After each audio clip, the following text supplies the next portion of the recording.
Hi, everyone. Welcome to Red Heaven. You've made it to Red Heaven, our actual play of Heart, the City Beneath, here on High Shelf Collective. I'm your GM, Doc Rimbo.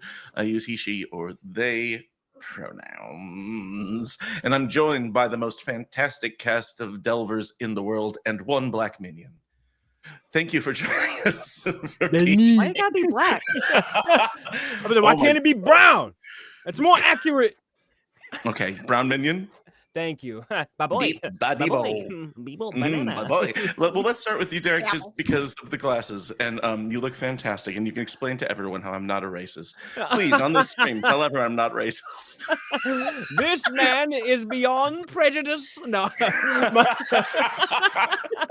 My name is Derek from Atop Derek Mountain. Hello, everybody. I'm playing the Vermisian Knight known as Wines to the Wind. And you can find me in all things called Atop Derek Mountain on all social platforms. Hi, hello, shalom.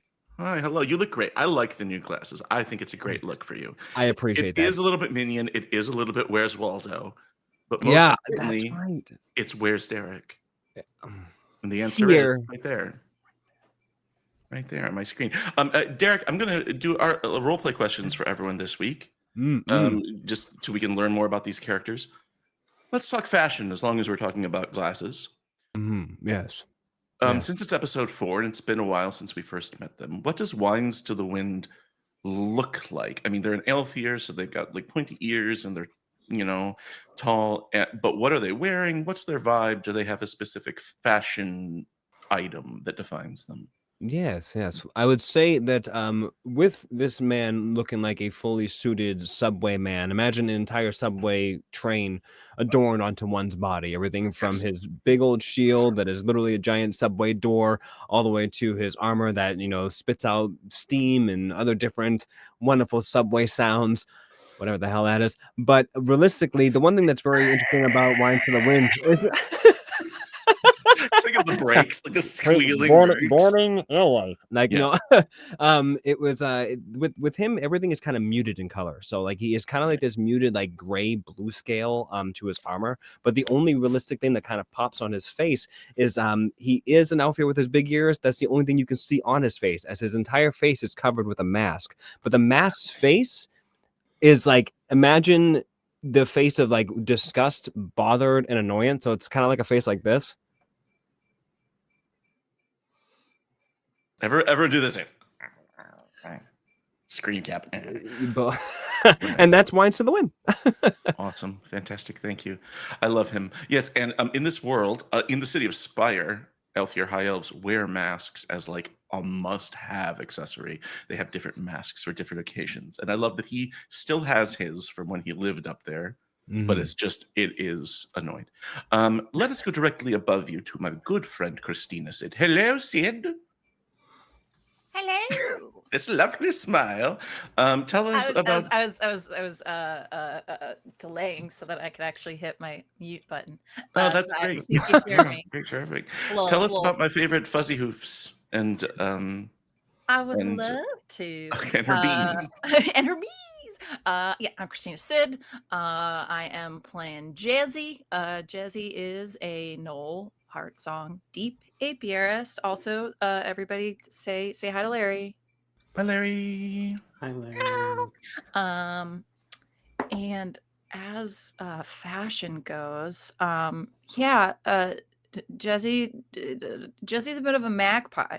And I think has just picked up a little bit of things, colorful things, things with fun textures, things that just gave her happiness and bliss in some capacity, and is basically just like sewn it all together into a traveling cloak. So it is it's wild. Someone maybe during fashion week might say it's very couture, but no, it's a big old mess, but it makes her happy, and that's now you have my imagination spinning, wondering what fashion week is like in the heart. Very few have survived to tell the tale, so it is definitely deadly, like for sure, but it's also fabulous. 2 Um, episodes ago, didn't we like break up the Met Gala of the Spire? you Or kind of like, did. Yeah. If the Met Gala was also an orgy. Yeah. Yeah. Mhm. So Which the Met Gala. let's not kid The Met ourselves. Gala, right. Right. Let's go above you to a walking Met Gala by the name of Amber. Hi, Amber. hi, Doc. Is that the nicest thing anyone's ever said about you? Probably. Yeah. Why couldn't I get that? Actually, no. I called you a But brown I don't. minion. I'm not gonna say what it is, though. I don't think it's safe for Twitch. It's probably true. Tell us about Anyway. Anais, and then what her vibe is, what her fashion sense is. So Anais doesn't really have much in the way of fashion. Anais, just as a reminder, is our 5'0" drow heart song witch, with 2 like short braids that are like 2 short white braids that kind of like go like this down the sides of her head, but like end at her shoulders. She's usually found wearing long nondescript robes that are more so like belonging to the cult, the death cult that she is proudly a member of. But the other thing about her that's really, I would say, fashion forward, is she has tattoos of like her veins running all up and down her arms, her That's torso, like awesome. everything up to her neck, to kind of serve as that constant reminder of like the heart Yeah. that's within her body. That's dope. I didn't realize that, and that's so good. I love that for her. Mhm. That's really cool because witches have a blood curse, which makes them witches. Basically, has the heart in their blood. That's Yeah. fantastic. Oh, so good. As long as we're talking witches, let's jump over to Ali. Hi, Ali. Hello, Tell us hello. about your sad boy witch. Yes. He's a human heart song witch. In terms of appearance, it's a little more rugged. He doesn't really. He looks unkempt at all times. His cloak is battered and worn. It's ripped up. It's patched very poorly. The only thing he has on him is a rather nice pocket watch that's been broken for some time. He's a scruffy Otherwise, yeah, he's a scruffy guy. Does he have like a coat? Does he have like I Yes. picture him in like a big like not a trench coat, but a big like just raggedy Like an coat. overcoat. Yeah, it's a big old raggedy green overcoat. Yeah. Oh yeah, that's good. I love it. I love it, and I love him and his feelings. Let us go to my friend RJ. Hello, RJ. We Hey, know that everybody. we know that Bill has a hat Yes. because it has come up several times. But please tell us more about him and what else he might have, or the hat in detail. Shubil hails from the Eastern Kingdoms, so his fashion is a bit weirder. It's essentially band geek meets fantasy rogue. Very long, flowing, impractical cloak, with sort of like tassels in the end, a la Mistborn. Yes. Yeah. The steel jinga, like the reinforced jingasa that he wears, is also a spellcasting component for him. The party has probably seen him use it as like a occult focus in scrying spells by like filling it up with water so that they can see something. It's both a hat and a bowl vessel. Yeah. Or offensively, he throws it like Kung Lao from Mortal Kombat, and Why it'll not? slice through people. I can't wait for that to happen. I can't wait to see that. Maybe you'll have a chance to do that tonight. Who knows? Hat throwing. Fantastic. Thank you. And finally, and last and not least, and also fabulous, is Benji. Hello, Benji. Hello. Tell us about Toby and all of his ghost orphans. Yeah, what so does Toby look like? Toby is a drow heartsong deadwalker, and sartorially speaking, he is like Molgoth meets Assassin's Creed. So dark, long sleeves that come over the thumbs for no apparent reason, a long trench, black with a hood, with just a shock of his white hair sticking out from underneath, and then just buckles that Ooh, like don't too many buckles. too many buckles that serve no Yeah. real purpose. I love it. Like, what's he keeping in there? Why is he so buckled? We'll never know. Secrets. That's so good, and I love it. And this whole exercise was a big mistake because now I just want art of all these characters. So that's so good. I love it. Cool. Last time, previously on Red Heaven. Last time on Red Heaven, the party made it to the city. Well, not the city, the settlement of Coinpit. They first emerged from a cursed Vermisian station where the vending machines tried to attack them if they were rude, and they found an umbrella, and our friendly neighborhood Vermisian knight got boobos all over his arms from touching the third rail. That happened. They went into the city and found a few helpful locals and a few different shops of interest where they could get more information. There was a nice young drow lady who told them what she knew about Coinpit and how it started. Apparently, it belonged to some guy named Hiram Spellfuel who found like some cursed documentation and did some sort of experiment which caused this big hole to open up in the middle of the settlement and pulled his entire home, his shop, down into the ground. And so the settlement has been slowly tilting as the hole gradually over time has gotten bigger. And it's all flat up until a point where it goes, wow, down, and there's a big fence around it that says stay away from the abyss. And the group, of course, ignored these instructions and recommendations. Toby and Elric both stared into the abyss, and the abyss stared back. For Elric, in a vision of his doom, perhaps, or a possible doom for him, an end of him as some sort of horrific final form holding the dead body of his still deceased lover on a throne of ash. And Toby got a tiny little pamphlet or a fragment of a tract, a religious tract, inviting him to join a cult called the Mourners of Tobias Molo, who's him. And that was a little bit upsetting. It had some contact information that meant nothing as of yet, but it got Toby interested in who would be following him, especially because it predicted his sacrificial death to save, quote, his friends and also an annoying Elfir Vermisian knight. So that was dated as coming this year that you're still in, which is, I could see that being unnerving. You found a place that's kind of a doctor, kind of an occult scientist place called the True Square Geomages, their tower, where they sort of remove echo corruption from people and heart effects from people. So they were able to help Wines to the Wind. However, one of them recognized him from a moment in his past where he made an unwise bet and lost something very important and believes brought a curse down. And Wines had to sort of threaten this guy to never speaking of it to anyone and to keep an eye out for his friend, who I believe, so, do we call them like pork or something like that? They're a pig with a human face. It seems like a mistake in retrospect that we did not call them swines to the wind.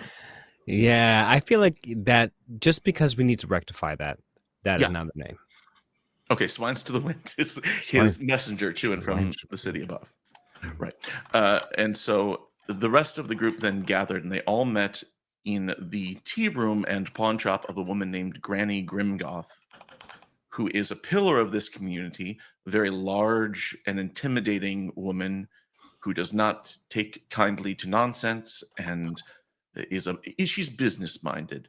She wants stuff or she'll break your kneecaps. But for a helpful exchange, she was willing to give them some information that they were looking for. Specifically, she was the most specifically helpful of the people that they met, because they were asking about the Eastern Express and the Gwynardasi Cabal, and she said, well, the Eastern Express was where all of these human sorcerers who were helping to create the Vermisian system, it's where they were all they were going to escape through. It was a train, not a place. They were going to hijack or borrow or commandeer this train and make it out because everything was going wrong. The Vermissian had pierced the heart and unleashed chaos into the world. And so they wanted to get out of there. And they were staying at this place called the Black Casern. That's where they were all housed. And so when everything went to shit, they made a run for this train, but nobody ever heard from them again. And she said the fastest way to get to the Eastern Express is to go down Coinpit.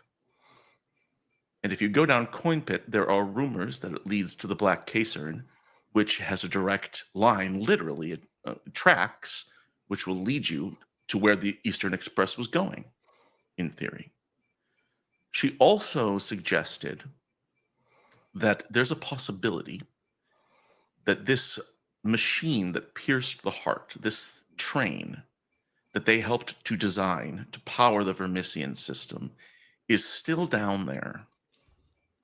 Because if it pierced the heart and made things weird enough, that could explain why you're getting assassins from the future and visions of a possible demise and stuff like that. Or, as we've said several times, time has gone all timey-wimey. And this could explain why, if that machine is still down there, piercing the heart over and over and over and over for eternity.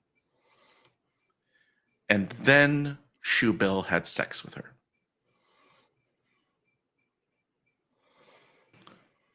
So, the group is ready to make their descent through Coinpit. Now, again, currently Coinpit's about 50 feet across or so.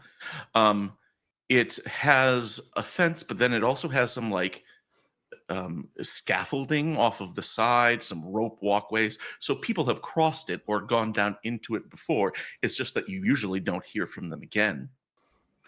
So there are ways down, or at least for a little while, there's ways to get down. But are there any preparations that the group wants to make in Coinpit before you start this descent? Would a parachute be impractical?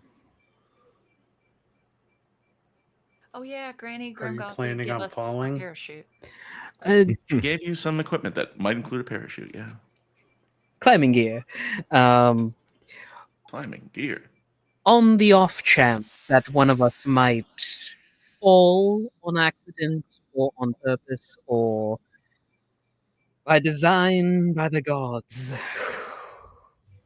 we might need a backup plan. Do you know where to get a parachute? I mean, we just need a really large top and some rope, right? That's how parachutes work. I have an idea. We take all the beds inside of this town, throw it into the hole.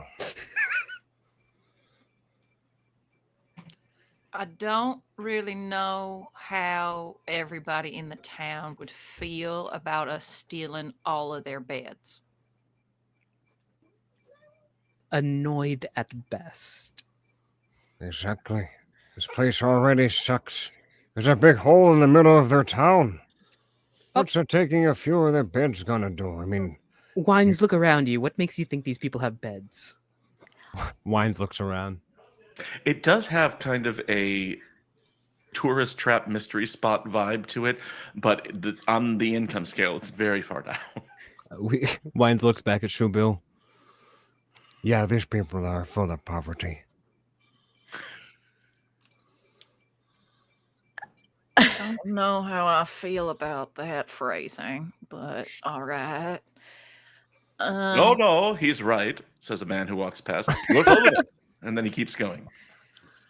No, I think that Wines might be full of it, but poverty is not what he's full of, you know? Oh, that's an observation. Yeah, I'm really good at those. Would you like another? Shoot.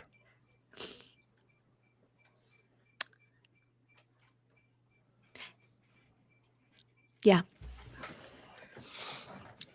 Oh. I don't know. I'm sorry, I gave up. No, See, Wines, the observation wasn't everything they weren't saying. Thank you. Get me. I don't understand. It said nothing. It said nothing. Again. You just weren't listening. I'm grabbing some beds. You do go just briefly look around, and down an alleyway nearby there are some heavily scented single mattresses lying on the ground. Wines grabs all of them. There's 2 of them. I grab all 2 of them. Okay. And then I bring them back to the group and I say, who has some rope? I do. Wines grabs the rope from Shoebill in a very hastily fashion, and he ties the beds to his shield. Fantastic. What will that do? Cushion the fall. You're Or at just least getting a more jump. interesting noise. But you're gonna tell me how to live my life too there, Jesse? Are you my real dad? Huh? Or my Considering mother? all the time travel, maybe. Who fucking knows? But my point is this: I'm not going to tell you how to live your life, but my main goal is to make sure that you don't meet an untimely death. Wines confidently puts up his hand to her and says, "This is not my first rodeo going down a hole. I would know. I would know." So jumping via mattress is an option. You could take the scaffolding down, see how deep it goes. There is also, I mean, if any of you look over the edge, you can see that maybe about a dozen yards down, there's like some sort of a pulley system thing with a rope going down. So maybe they lower people down sometimes, or you could tie a rope to something and just sort of just rappel that way too. But there's no right answer here. It's just how do you go down? Shubil has made his way to the periphery of the group, settling up next to Ulrich, leaning in conspiratorially, arms crossed. So, 3 days travel ration if Wines jumps and dies. He goes splat. I'll see those odds. Sure. Okay. He reaches out a hand to shake on it, surreptitiously. Yep, they quickly shake on it, and then he just goes right back to form. Wine says, "That's a bad gamble." He's just behind the 2 of you. He was just arguing with Jesse. He went all the way around, and he's just behind you now. What is it? The Office with Dwight? Fuck! You can't sneak up on us like that. How did you want in sneak on up the on us action? like that? I'm sneaky. Big tiptoe. Once Wines disappeared, I'm just going back to Granny Grimgoth's, and I'm going to buy some more rope. Hey, welcome to the key. Oh, you want some more rope? Yeah, if you don't mind. Sure. What you got, sweetie?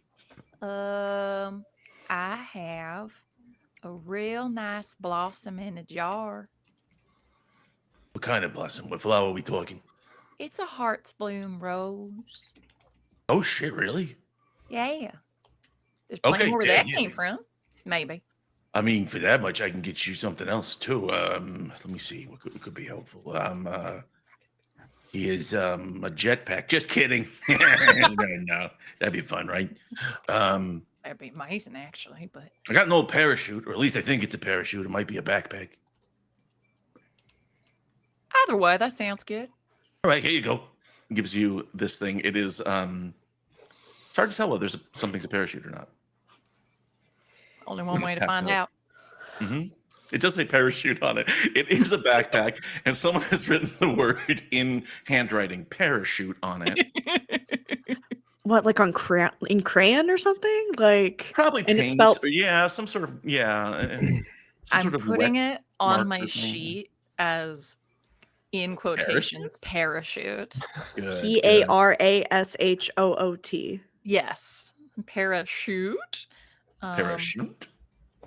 Does this It's have a spelled die wrong. type? It is spelled wrong. Yeah, on the back too. Beautiful. Yeah. Does this have a die type? It is. What was your Heart's Bloom A orchid worth? D6.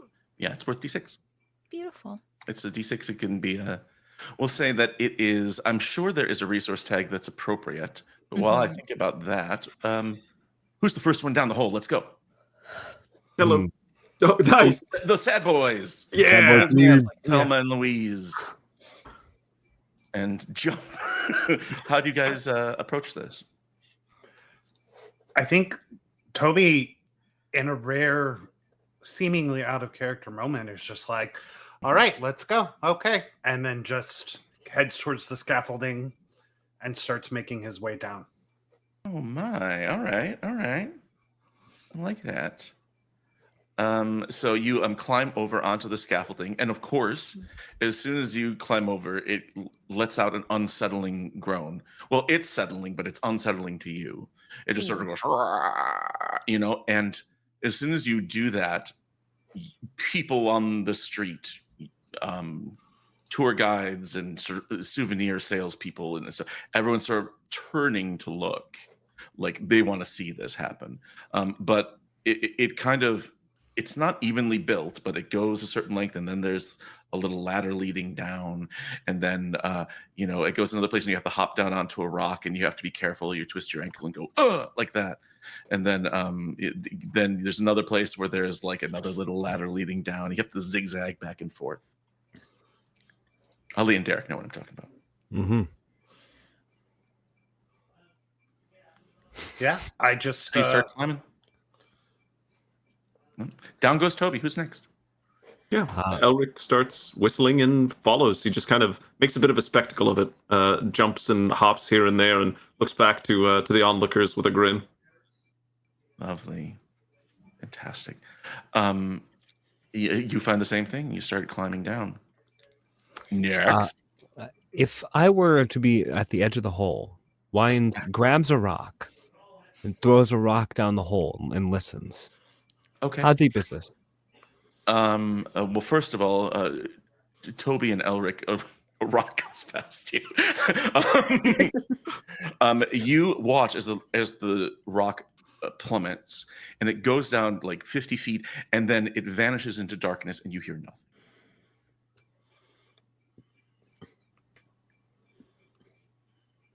Ooh.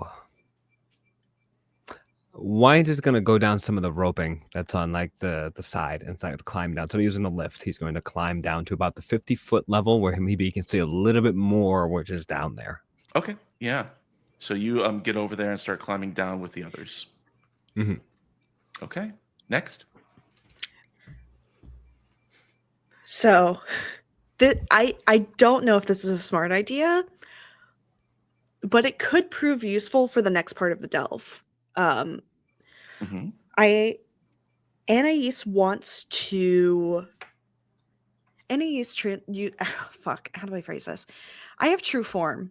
Your skin There you go. skitters with barely contained force.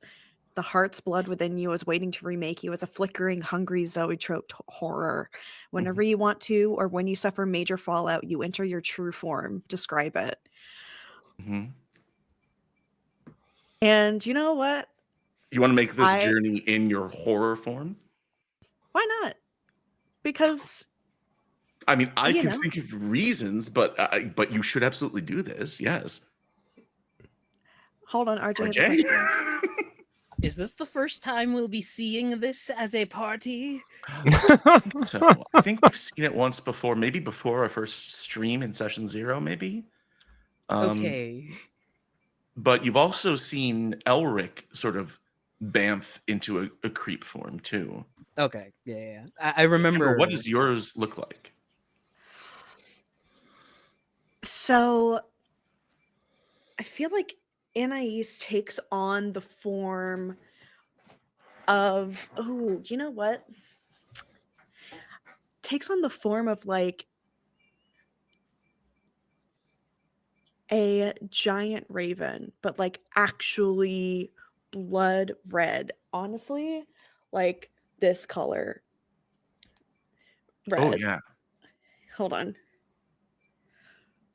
with like some like really real depth to it, some like orangishness to it that kind of Mhm. matches the colors of the tattoos, like on running through her skin. Oh, lovely. Through Love that. yeah, and so really, it's less of a skittering down the hole and more of a swooping down the hole and gonna be there at the bottom to catch anybody if they fall. Awesome. Is it swooping? Is it like gliding? Is she like you know what I mean? Like is she like Mhm. a paper airplane person? Just sort of like Falling with style. falling with style. I love Hey, it. Buzz. So, I mean, Yeah. Yeah. so this happens in quick succession here. Um, uh, Anais turns into its, true form, and there are screams from the settlement of Coinpit above. Yeah.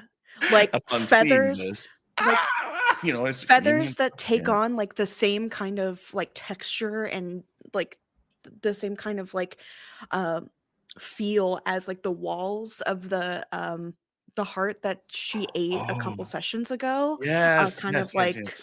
fly off a Fleshy little bit. feathers that make no physics sense, but absolutely keep This her this aloft. is a game of fiction. It sure is.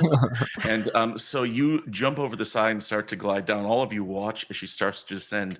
Now, those of you who are already Toby and Elric and Wines, those of you who are down there already, you have reached this level where that arm with the pulley is, where you can attach a rope and sort of lower yourself down. There's like a winch basically there. And you watch as Anais, someone you know to be Anais in her form, in its form, goes whoo, and sort of like glides down past you. But after they get past you into the darkness, they vanish. Mhm. It's not how light works, right? It's like they pass a certain point and the darkness swallows them up. Oh. Wine says, yep, that's how the rock went. Eaten by darkness. My turn. He runs back and then jumps off and then just falls with his shield. You guys Shield watch first. a swan dive, a Wines dive off the side, and he goes down maybe 10 feet, and then it's like somebody erased him. It's like gone. Oh. And he's making that sound, and as soon as he passes that point, it's gone. There's no echo, there's nothing. It's like the sound also is consumed by the darkness. At least part of me is going to miss him. I have never Yeah. met someone with at least 0 self-preservation. So Jesse and Bill, do you guys want to go down the hole, or are you like, finally, we got him, and you turn around and go back home? I'll stick a dynamite into No. the hole. Well, my Jesse and dear, Bill. That's the theme song for this one. Shubil offers his arm to Jesse. Shall we? I'll go last. I got this. We'll see if it works. Points at the parachute, spelled incorrectly. Okay. Okay, how does Bill go down? I'd like to cast a spell, actually. Oh, great. Feather Bill? Yeah, essentially Feather Bill. Yeah. Awesome. I'd like to use Evade Occult for it. Makes sense to me. I Make me also an evade occult roll then. on And my this last... is a risky roll. So it's Evade Occult, and as my upgrade from the last beat I got from sleeping with, I have Mastery because I have a knack in spellcrafting. Yeah, she does that. She has that effect on people. You know. You're inspired. I'm just gonna roll. Sore. 7. Excellent. Success at a cost. All right. So I think we see Bill. How do you describe how you launch off here? So he'll get to the furthest point that's overlooking the hole with the least amount of obstructions going down. You see him take his hat off, spin it upside down, and throw it in front of him. It Super cool. hovers in place, and he just steps onto it and lowers himself. Like a little elevator? Yeah, like a little elevator. I love this for him. Okay, you do take a little bit of stress. I mean, it makes sense that it would be echo stress, right? Yeah. Just because of the weirdness here. So you take 1 echo stress. Okay. And then you do roll me a fallout test. Just to see if something happens once you're in the darkness. You do take minor fallout. You I've got have a- 19 stress right now? That's pretty wild. So first of all, your echo stress is reset after that, goes to 0. But look on the fallout, and I'll let you choose what happens to you once we lose sight of you. What this fallout, this minor echo fallout looks like. It's on page 80 in the core book. Okay, and then we have the guys with the ropes, the rope boys. You guys just rope it on down. Yeah, there's a moment where Elric starts to skitter into form after seeing Anais, and then there's an odd look on his face, reticence, and then he just starts taking the rope down. Okay, you lower yourself down. Toby, you watch this happen. The rope, it's like the rope just is up against blackness, right? It's absurd. It doesn't fade out or anything like that. It's just there's a point you can see it and a point you can't. Toby, do you go down after? Yeah, Toby takes a moment, looks around to see if there's any little kids. I don't know. Are there? What's their death doing? Right now, I think they're huddled all behind Toby.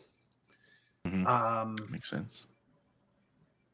Peering over the edge, kind of looking over, and I'll look to them and I'll just say, now or never. They say, okay, and they all push you. Rope around your waist, and off you go, off the side. And then we have Jezzy. Jezzy, the last thing we see before Jezzy takes the plunge here is that through the dirty window of a shop behind you, we see the giant hand of Granny Grimgoth just touching the glass sentimentally. Remembering her night with Bill. Yeah, that's fair. And then she goes, she coughs. Lights up another then- cigarette. Yeah. Jesse, do you want to describe your leap of faith?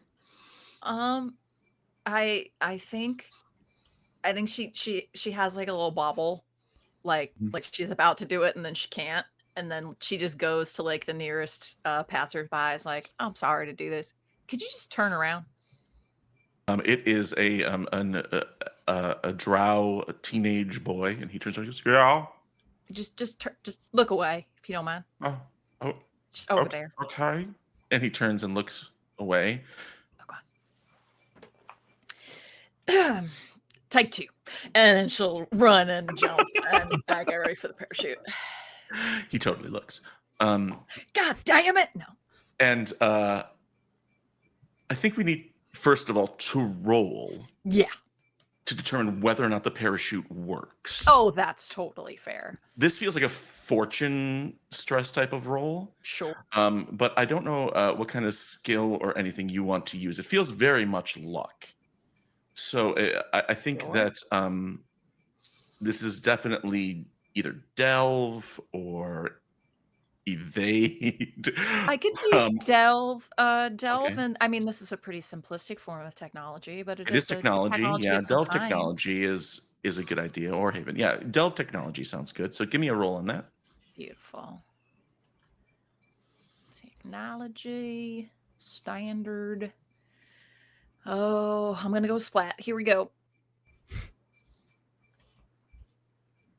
No, Hey, that's a 10. Critical success.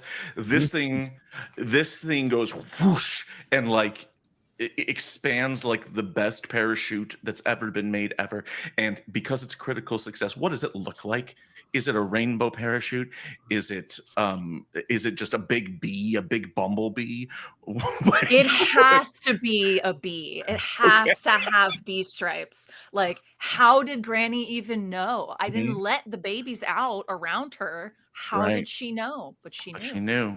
Or maybe she didn't, and she's standing in the window and says, Oh shit! I undercharged her. And we watch you sink down beneath the darkness. And as soon as you do, and this was true of all of you, all sound of Coinpit, the settlement, stops. And you're in perfect quiet. We are now on a delve. So, for those of you who don't remember, a delve is a traversal from one landmark in the heart to another. So this is a delve from Coinpit to the Black Casern. We are going from a domain of Haven Occult to another domain, which I'll name later. We're going from tier 1 to tier 2. For those of you, the higher the tiers go, the weirder things get. It is going to be a D6 delve, so most of the stress die and stuff will be a D6. And it has a resistance of 8, which isn't that high, and it's low because you're taking this as a shortcut. And so in order to get to the Black Casern, we're going to work that number 8 down through the actions that we take and the things that we do. So, delve go. However, the first thing that happens is that Anais, you land and you're in your drow form again. You've dropped your form and you don't remember doing so, but it happens in a flash. And you're in this sort of, it has the feeling of the combination of an oubliette and a lovely study or library or sitting room. So it is like a pit where you throw corpses. It is grimy and the floor is covered with bones and things like that. But there's also this really nice fireplace and this fine carpeting. It's very asynchronistic. It doesn't really add up. But there's a fireplace, and then next to the fireplace are these 2 high back plush chairs. And just past them, on the floor, sitting with reclining against the wall, is this figure in tattered robes. They have this gray, stringy hair coming out from underneath, and they're wearing a mask, so you can't quite see their face. And in a voice that sounds like dust, they say, "Hello, Anais. Thank you for coming." And they gesture toward one of the chairs and they say, "Please join us." It looks around with the memory of like the past couple moments before diving into the whole kind of like a blank, just the adrenaline rush of the dive acting is at like that block. And Anais is unsure for the first time in a moment. Ever since entering the heart, it can feel like the presence and the pulse of the world we're in coursing through her veins and kind of fueling her decisions and causing her to be a little bit more reckless than it normally would be above the surface. Mm. So diving into the abyss and ending up in this kind of otherworldly space to another creature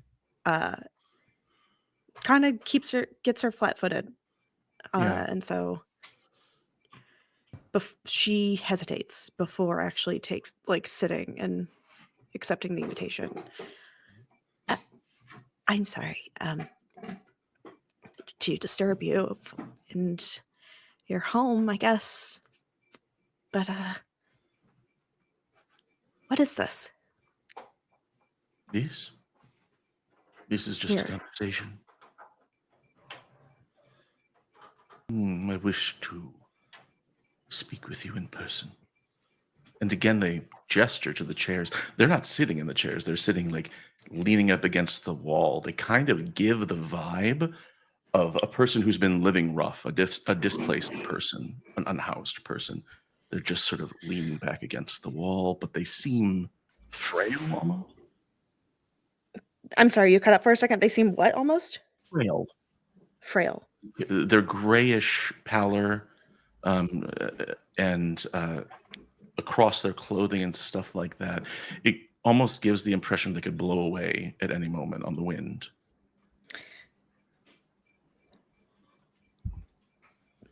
The appearance of this individual makes Anais feel like all of the teachings of their cult are like racing through their body once more. And so they say, well, if I take a seat, I mean, you look just as displaced as I do. Why don't you have a seat with me and we can talk face to face, person to person? I am comfortable where I am. That chair is for our other guest. Jesse, you land in another space without your parachute. And it sort of But I has just a mix got it. between, yeah, it's weird. It has a mix between like an oubliette and kind of like a well-appointed sitting room. There is like, soot and bones on the ground. There's also these two high-back, nice plush armchairs facing a fire with like an active fire in it. And there's this figure in these tattered gray robes sitting down, leaning back against the wall, sort of near the fireplace. And you can't see their face, but you see stringy gray hair coming out from underneath their hood and their mask. And they say, Jezreth, hello, welcome, thank you for joining us. Please have a seat. And gestures to a chair. Where's Larry? Do I have Larry? My parachute's not here. Do I have Larry? You pat your self all over, and they say, I understand your concern. Don't worry, your friend is not here. That would be the concerning part. Where the hell is he? Elsewhere. This is a conversation. I just wish to bend your ear.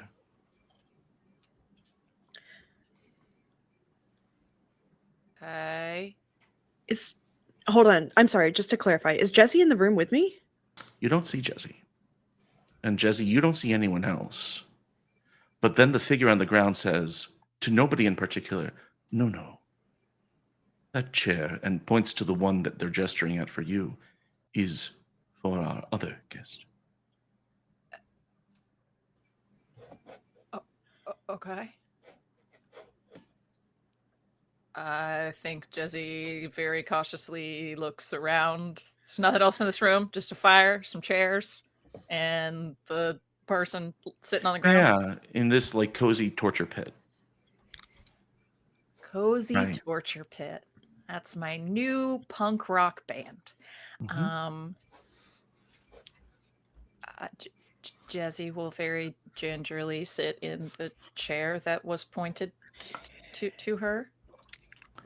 You sit and you have this feeling, not from the sitting necessarily, but it's kind of like a taste in your mouth of ash.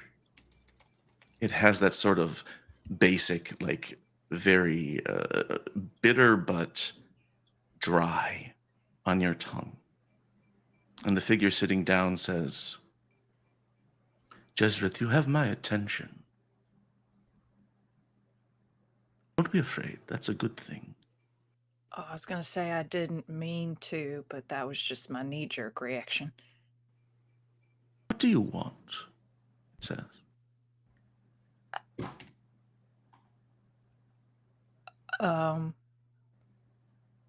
Wow. That's a big one. All right. I guess I'll just start with the first thing comes to mind. I want to not be in this room anymore. And then after that, I want to make sure the Larry's okay. And then after that, I want to make sure all my other friends are okay. And then after that, I want to get Larry back the way he's supposed to be. And then after that, I want to help the bees find something beautiful and wonderful in the heart. And then after that, I want my life and my death to mean something. You can hear the figure smile behind the mask. It sounds like a cracking, or, like it sounds like the scaffolding as they stepped on it for the first time. Anais, you have my attention. Don't be afraid. That's a good thing. What do you want? To know your name? You know mine. Yes? Who are you? No. I am the one who waits. Okay. Jesse, you hear him say, I am the one who waits. You already know my name, so nice to meet you, the one who waits. Each of you, separate from one another, hear him say, You know, I want what you want. And in my company, you will want for nothing. But, Jesse, you hear, in my company, you will want for nothing. You'll have everything you need. Anais, you hear, in my company, you will want for nothing. As in, you will desire decay and destruction. I can give you what you're seeking.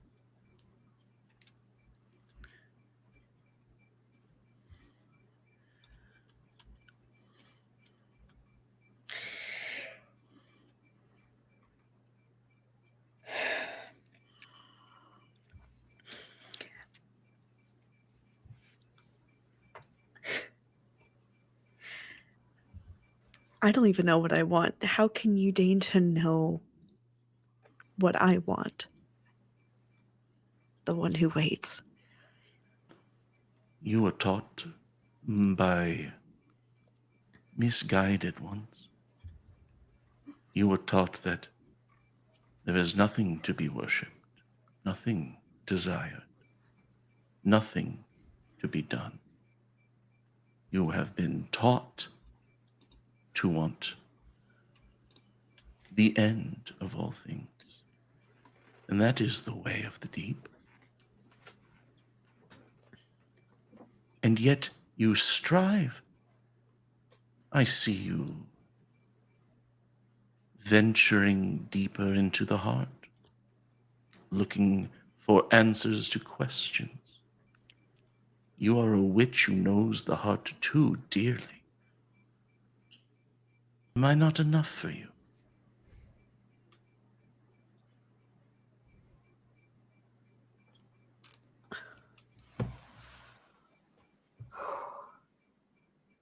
Jesse,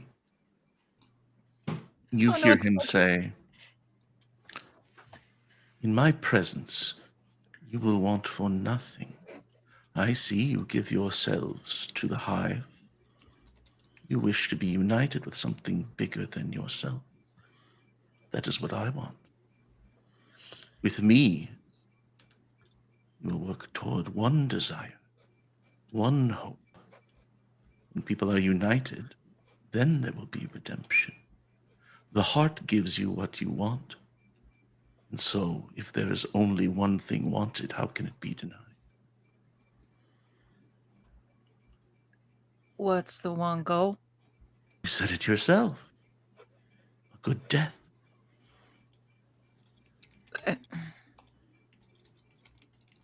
But that's because I want that. Not everybody does. Not So yet. What if we could change their mind? you were to help me, I suppose that your friend who is not with us would be returned to who he was.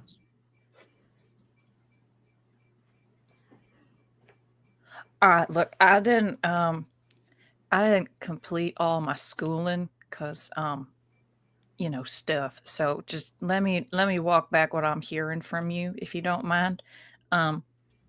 You want me to help you convince the world to want their own death, and in return, you'll change Larry back. Well, wouldn't that mean you change him back to just die? All things die. Yeah, eventually, but he's kind of already lived for 3 years as a bug, so I'd want him to at least like get some time back as like a human. What if I told you that this season of decay and despair was a necessary moment in a larger plan? So, like up above when the leaves change and then they fall and then everything comes spring? Or the season, the pulse of rot, followed by the pulse of bloom, followed by the pulse of drip. The waters rise. Everything has a season. Anais, you hear him say this. Everything has a season.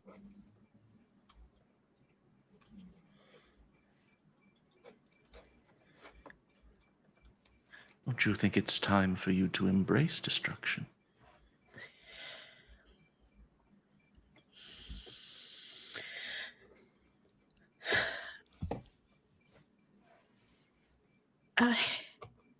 I don't know. I'm still so early on in my journey, and I can't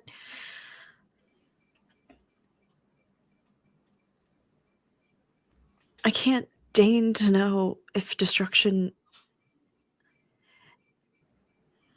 right now is the way to go.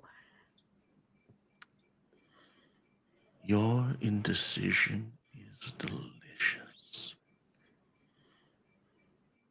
And then both of you hear him say, I only wanted to talk for a moment. I don't mean you any harm. We can speak again later. Down at the bottom of Coinpit, What the fuck? one by one, the rest I of need the an group adult. emerges. One by one, the rest of the group emerges out of the blackness in their own. The first being Hey, Doc, you cut out for a little bit. sorry, the rest of the group emerges one by one out of the blackness. I'm out. Am I still out? Sound. Great. One by one, the rest of the group emerges out of the pit. From the black above, maybe another 40 feet or so, the first of whom being whines to the wind. Oh no. Now Wines can stomach a fall, Derek. What does it Yes. look like as he comes and he lands on what can only be described as an enormous mound of stuff? So Wine's falling as it looks like he is laying down in his shield. Like he has she's like in the shield back towards it, falling down, and he hits that pile overall, sending whatever debris flying. Now again, the cushion helps, but I also have a skill called Steel Bones, where the armor Right. bolts onto my special implants absorb harmful energy and distribute it through the body. I gain the Endure skill, and you can fall distances up to 3 stories without taking damage. Now the question is this 3 stories? And Do the beds help? Is and isn't. So I think that you just bounce, and you, on the mattress, you just like you land, and you have maybe a microsecond view of looks like maybe an old building or the remnants of old signs and fences and scaffolding mixed with garbage, stuff that people have thrown into the pit, coins, like gewgaws, weird who's he what's its, and lots of trash, and you just sort of like, and you land just on your back with the shield on top of you, looking up. I think the next person to emerge would probably be Shubil, who comes down hovering on his hat. And Shubil, you see the same thing. It is a landing area, basically. And there you see what must be the remnants of Hiram Spellfuel's magic shop that got sucked down here in the first place. It's got like the foundation there on the floor, and then it has like the building just off to the side, and in shambles. But then you also see a mattress and the scowling mask of Wines underneath it, looking up at you as you sort of float down. Shubil peeks over the edge of his little elevator, gives a thumbs up to Wines to see if he responds. Thumbs up kind of shoots like underneath the shield. You just see the thumbs up. You see Shubil reverse back upwards, up to the same level where Ulrich and Toby are. He throws Ulrich a pouch of something before lowering himself back down. Awesome. He grabs it. He turns to Toby.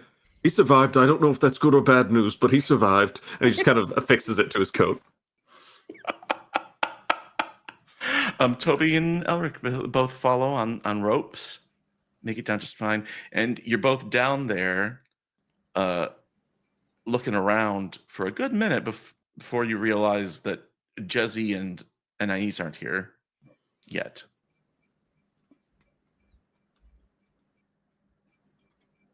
Jezzy, Anais. Check under the mattresses. Maybe he crushed them. Wines, get up. No, I am still recovering. Do you feel a drow and a knoll underneath you? Wines like rolls over a little bit. You see like all you see is like the shield and the mattress on top, like moving a little bit. No, You feel something wet and sticky. Yeah, another thumbs up goes, and it's like, no, just some people shrapnel.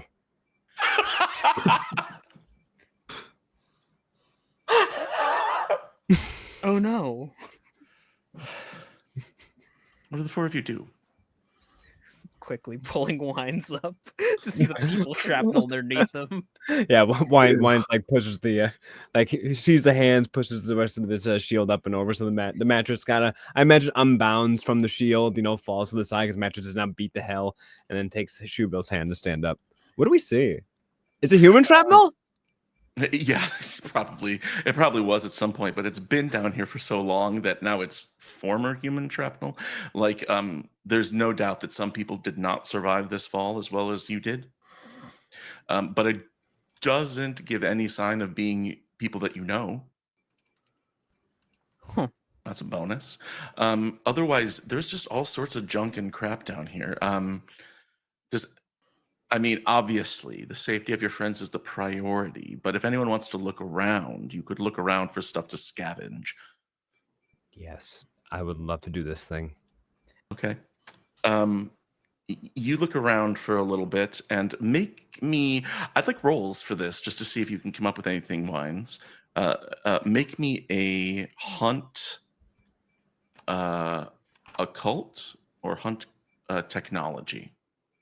Do a hunt technology, specifically looking for anything that is Vermissian Knight like, or just overall technologically like wires and nuts and more nuts. Yeah. What'd you do? Oh no, Dad. Oh, an 8. No stress. Good. Yeah. You find a something that appears to be a part of what used to be an arcane rebreather. So this sort of like mask stuff that Vermissian Knights that wear to like filter out spores and toxins and stuff, but you could repurpose it for your armor if you need it, and it's worth about D6. I has one. Oh, great. Oh, Well, this is somebody else's, but you yeah. can use it to patch up your armor in certain places. Julio. Yeah. Which is my name. Where does Bill look? And also, what's Bill's fallout from the fallout that he took? That's what I wanted to resolve because I chose this one specifically for Derek. Huzzah! It's called Follower. Someone or something believes you are very important, chosen of the heart, and worth following. A weird-looking but essentially harmless creature or person follows you at a distance. They won't approach you, but they'll be keen to sift through your rubbish or attempt to hurt anyone who looks like they might want to get in your way. Amazing. Who is this and what do they look like? And how do they appear? Okay. What I can best describe as a trash flesh monkey. Yeah. A trash monculus. A trash monculus is probably perched on the ruined roof of the magic shop that was here. Just staring down at the group, head tilted to the side before it just skitters off into the shadows. Yeah, it skitters off and then it climbs into what used to be the chimney of Spellfuel's shop. And you can see it like go in the chimney and go down into the remnants of his building. And if you know anything about foxes at night, you hear a lady scream. Amazing. Amazing. Very good.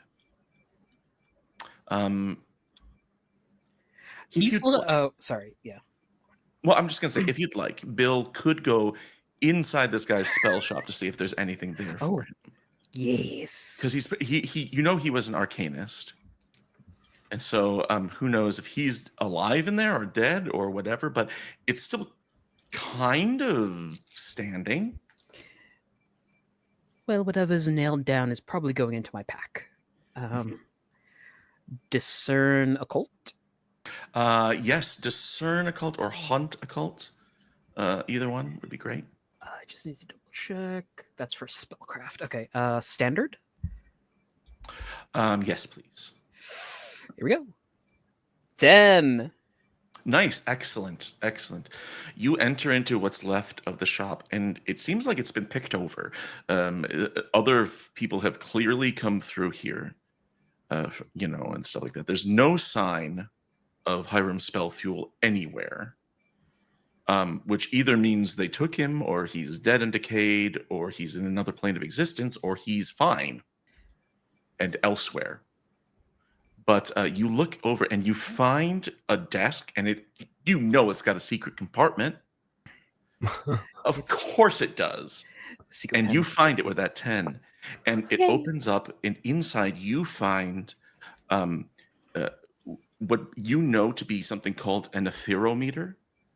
Ooh. It is kind of like a reading gauge device. It's a meter, obviously, but that gauges magical activity, and so can like sort of direct you in terms of like where magic is coming from. On top of it, it has a compass, and the compass has the directions of north, south, east, west, and H. And currently, like you can like the compass is still working. But as you sort of like pick this thing up and power it on, like it has like a switch to turn it on, it does give off a few sparks. And that leads you to believe that while this thing is a rare and powerful magic item worth D12, you get the impression that it's also maybe volatile. It's probably something you want to be careful with. Volatile as a tag for a resource means that it might explode if mistreated.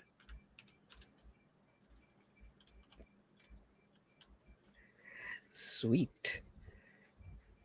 Right now, at the bottom of Coinpit, we'll say the thing's going nuts. The compass is just going, and like spinning around and around and around. What are the sad boys doing outside? Or answer individually if you want me to stop grouping you together as a boy band.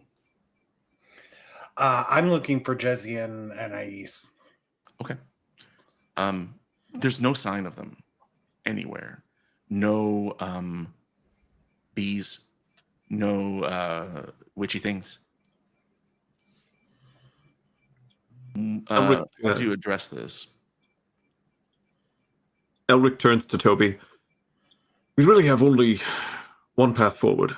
Realistically, we'll need things in memoriam of them. Either if they're gone and we make an altar, or they're not and we can give them nice things. It's best to just look through the whatever is here. Are you trying to justify your desire to root through the possible treasures? I believe it's just purely logical. Yes, please. Let's look for in memoriam items for them. If you guys want to go garbage picking while you wait for your friends who might be dead, roll me either discern or hunt occult All right. sort of stuff, and we'll see how you do on the rolls. Sid, I love that we're Schrodinger's guys. Ooh, a discern occult is 9. Say, Rich, who is our tech for tonight? Rich, if you want to put these rolls up, we can put the rolls on the stream now if you want, and people can see them. But that's a 9 for Elric. Woo. Is Toby going to do a search of some kind? Sure. Discern occult. Or hunt occult is probably for the best. It's a very occulty sort of area. 7. That is a 7. Fantastic. That is success at a cost. So you are going to take a D6, and that's 3 stress. We're going to say that it is D6 to blood. Because, Toby, you're the first person to find something as you reach into a pile of stuff and you are stabbed in the hand by a dull pocket knife that you find. That's probably worth maybe a D4. It's not super valuable, but it's something. I'll keep it. Elric, is there something specific that Elric would gravitate towards other than smut? In this specific instance, smut would not be on the agenda. No, yeah, he'd be looking for something, maybe like plant or insect, something that's very Jezzy-esque, as her in memoriam thing. Yeah. Sure, for Jezzy's memorial service. Right. Obviously. That could be obvious. something brightly colored, something velvety to the touch. Gotcha. You go searching, and you find what appears to be a mage light. It is like an orb that floats that can like light up an area around, and it seems to be mostly functional. There's a big crack running down the side of it, and sometimes it flickers in and out. But it's a D8 item resource. It's just kind of busted a little. All right. I think this is fitting, right? What do you think, Toby? This is pretty. Oh, that doesn't look great. You should probably get that checked. Yeah. Look, This is Jesse, like your friend going to the thrift store looking for presents for you. We need to find something for my friend's funeral at this thrift store. Jesse and Anais, they can't be dead, so that means they're somewhere. Well, then this will make great reunion gifts. I'm sure Anais would love a broken pocket knife with some of your blood on it. We're Actually, gonna say, it might. go ahead. Yes. No, just actually. Right. Anais, I genuinely think that, yeah, it might, yeah. We just kind of stare awkwardly at each other, and he just continues to polish the mage light for a moment. Amazing. You've been searching, and I will say the search takes about an hour or so. And at that point, down come Jezzy and Anais, fully incapacitated, out of the void. Jezzy is still attached to a parachute. Anais is not. So I think we'll have a little roll, Amber. You are back in your true form again, your nightmare form, but you're not awake, and so it's you kind of do a plop here, and if you'd like to roll me an endure occult or something like that as you fall out of the alternate dimension and land, we'll see if you land softly or not. And On the Jesse mattress. assist And if that You're means that also unconscious. I know, but with the parachute, like since the parachute's coming down, like even as like her parachute is helping to soften. Still have the roll fall. determined, and if it's really good, she lands on the parachute. Okay. Can the fact that I'm an indestructible, heart-wrenching bird monster just make me immune? So, does your form involve blood protection? No. Listen, you miss 100% of the shots you don't take. Wayne Gretzky, true. Michael Scott. My name's Greg to see Michael Scott. Yes. Okay, yeah, let me try. I'll do the Endure cult. Word. Ass. What is ass? Yeah, you take you take 4 blood stress. No. That's so fine. add that to your sheet and then roll a fallout check.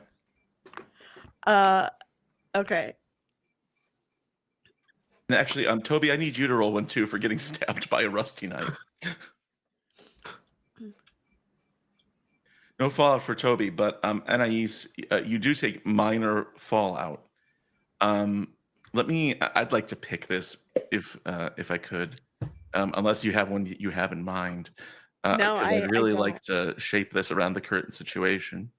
Please do. Minor blood fallout would be, I'm guessing.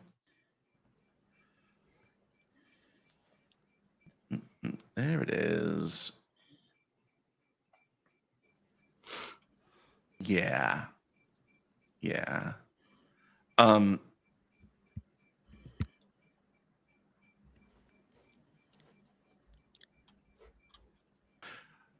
We're going to say that we're going to make a custom Fallout for you. And that is, I'm going to call it collision, where you do land on the parachute. But that means you also land on Jesse. And so what we're going to do is we're going to transfer D4 of blood stress over to Jesse.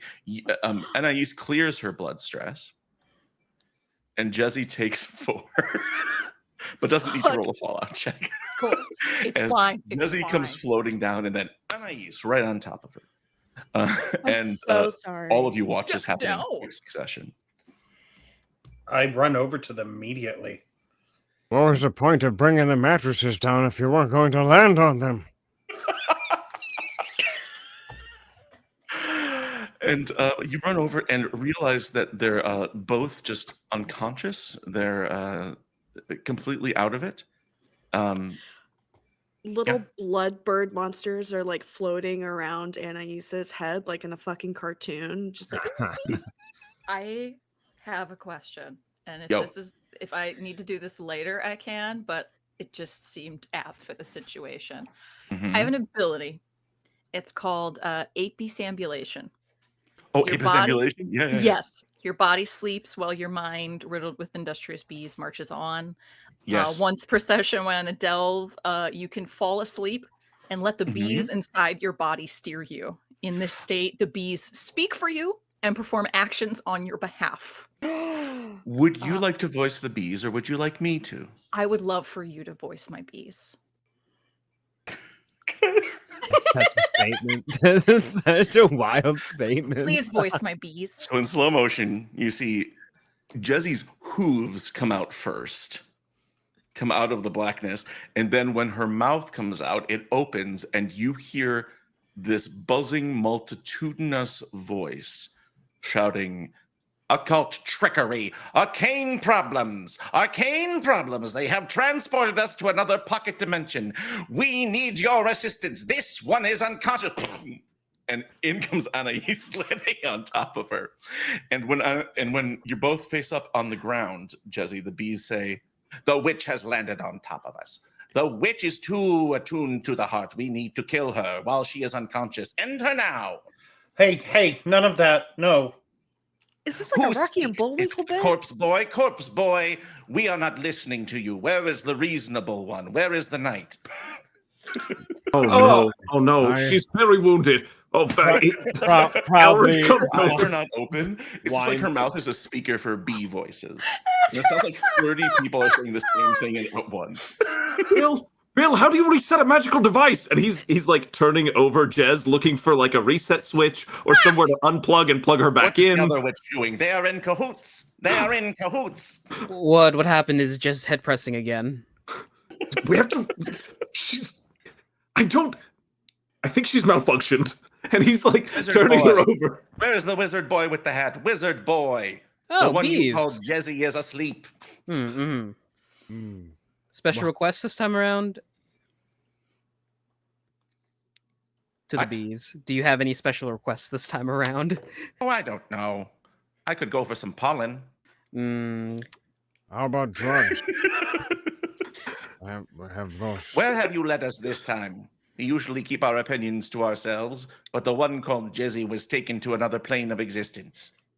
When? While we were in the darkness of your Coinpit void that you led us into.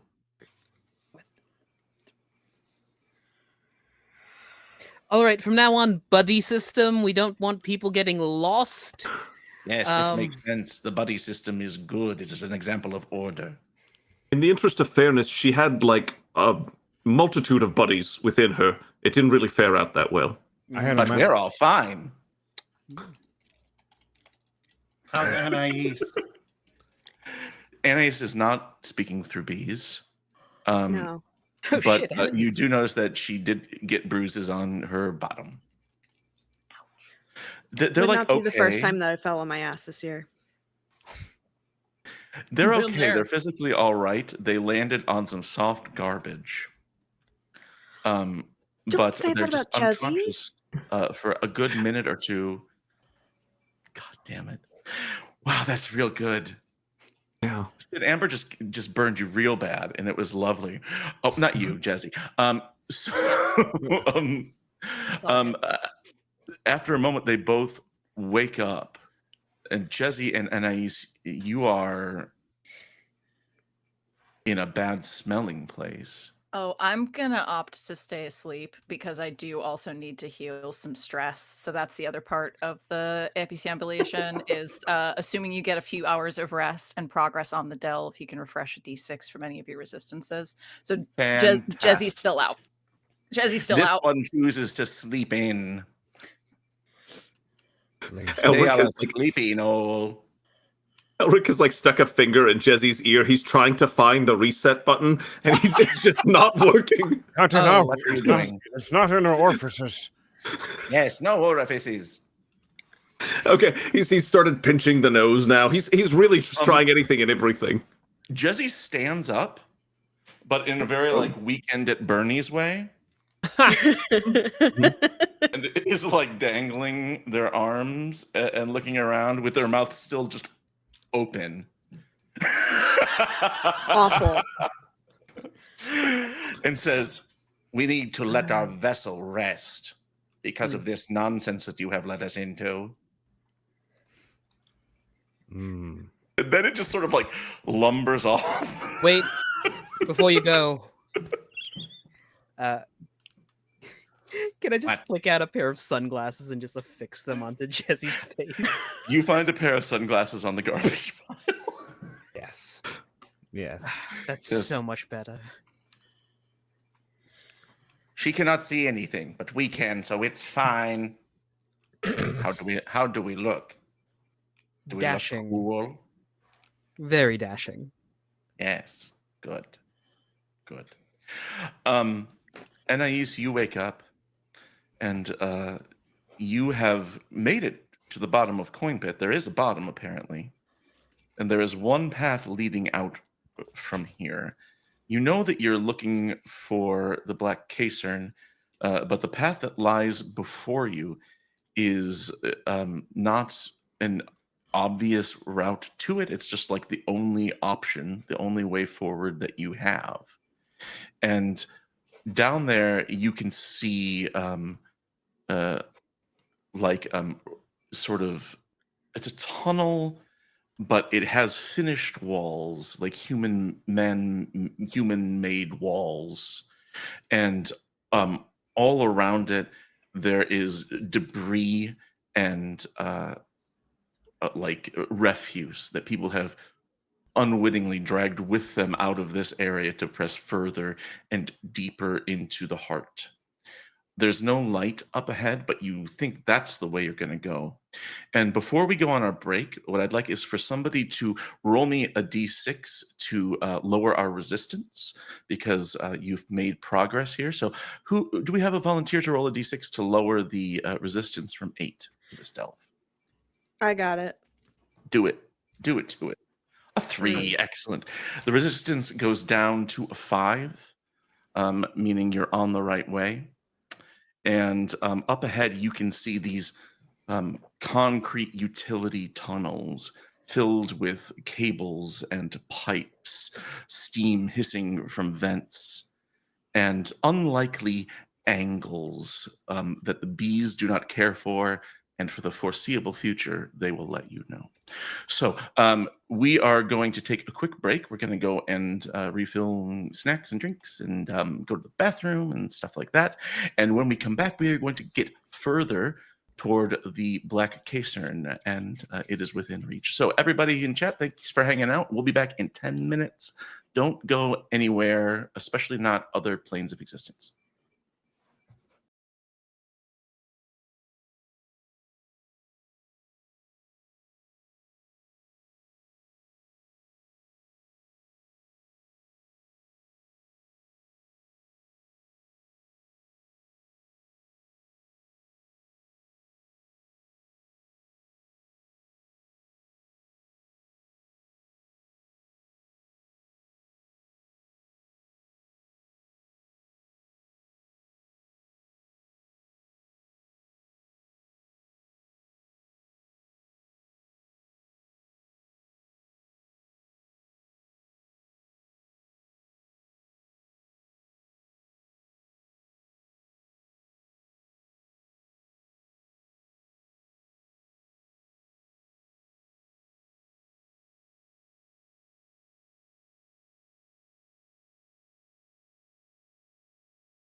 read Heaven, our actual play of Heart, The City Beneath by Rowan Rook and Deckard, written by Grant Howitt and Christopher Taylor. We are at the bottom of a big magic pit where people had weird visions and then fell. And also, it's a big pile of garbage.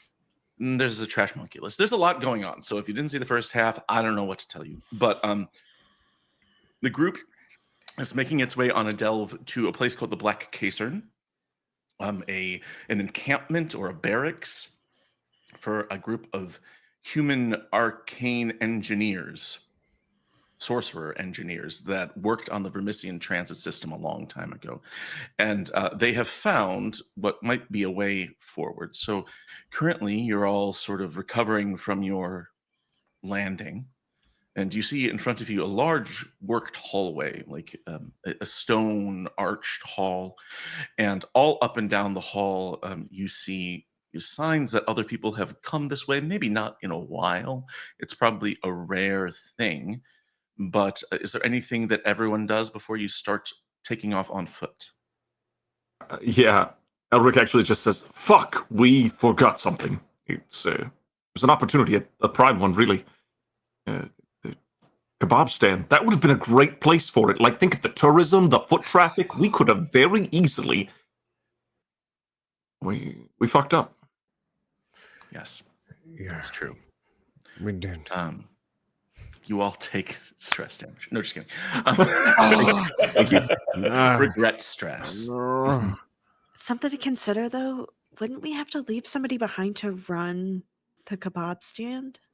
Or am We I could all mistaken? stay. Who would be happy living in Coinpit with his girlfriend? You don't know. Something to think on.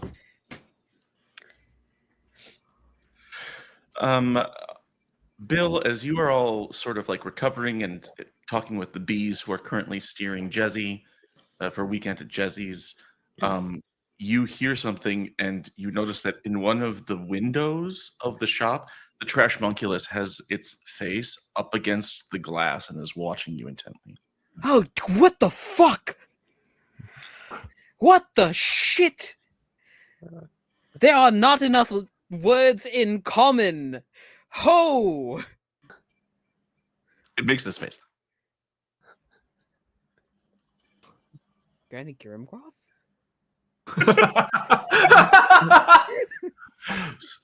Dad? Oh no. It hides gutters off with its monkey trashness. We should leave.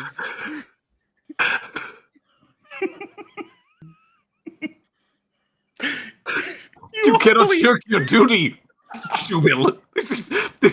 There is support to be paid. You can't just run from this. There is a hand that is put on your shoulder. Lessemen have done so, and he begins to walk.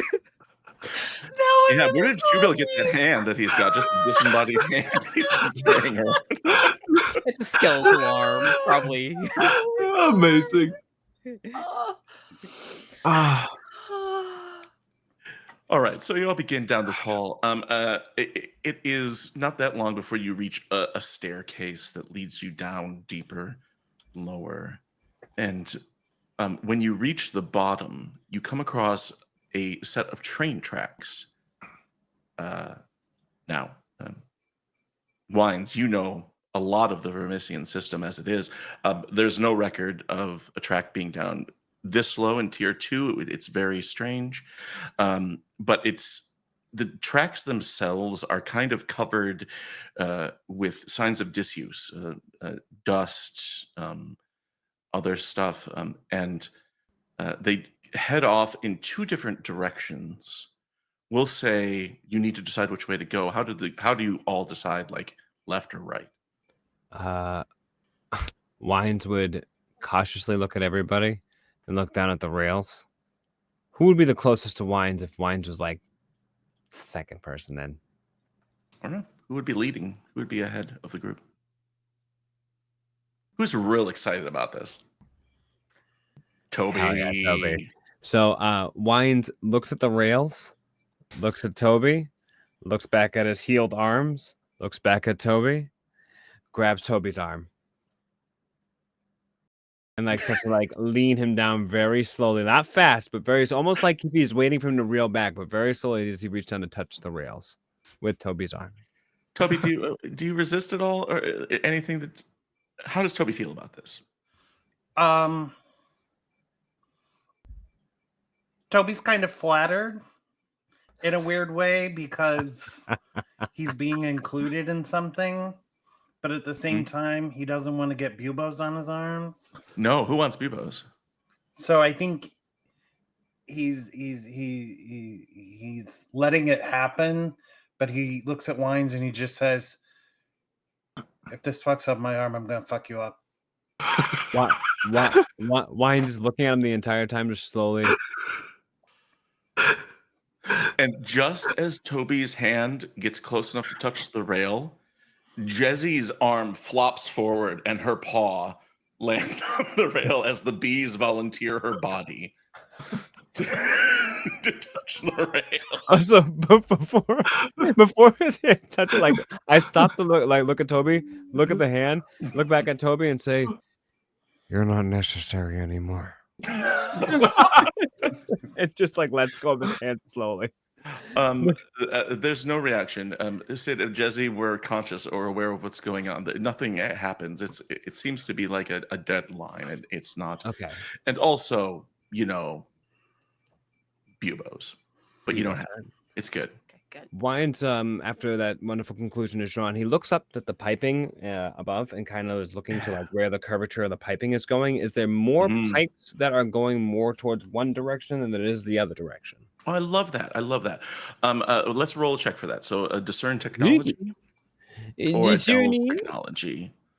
Do the delve technology. I did it. Delve. I'll throw an assist there. Hell yeah. The minute get a +1. Does that work? So that works? Yes. I love you. Yes, that is how it works. Touch my roll. Very good. No stress.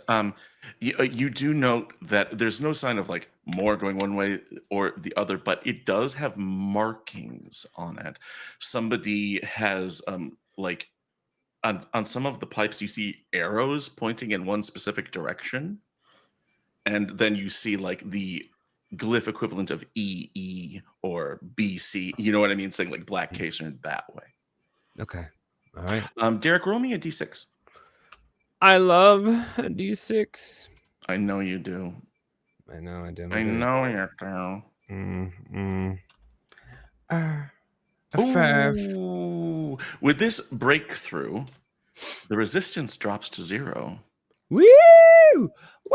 So you have nothing standing between you and your destination. You know exactly where it is. You just follow these tracks, right? And so you all set off in that direction. You move on. You hear, there's one moment where you hear just after you're almost clear of auditory range, you can hear this loud creaking as you're sure that Coinpit just sunk a little bit further. And other stuff is now falling into it. But that's not your problem anymore. And so you keep moving ahead. Up ahead, you see a split in the tracks. There is just an offshoot. It's clear which way the Black Casern is. The arrows continue, the piping continues, but there is quite literally a sidetrack up ahead, and where it just sort of like comes off to a stop. But down that extension that you can see from here, there are what appear to be a lot of technological debris. There is like old metal, casings and piping. There's what appeared to be maybe even stuff from train parts, and it seems like somebody was storing engineering stuff down there. And it's a dead end, but you can see that from here. The walls down here are no longer finished. You've entered into a tunnel which has slowly done that thing where it becomes more heart-like. and it is just a little bit softer and fleshier here. You've noticed, especially the witches and other heart song people among you have taken note of this.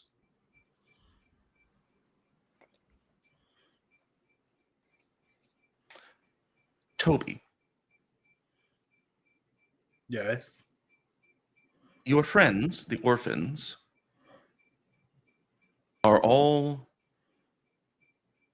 doing that thing that kids do, where they sort of wander off to something that's caught their attention, and they're all going down that side channel to look at all the debris and stuff down there.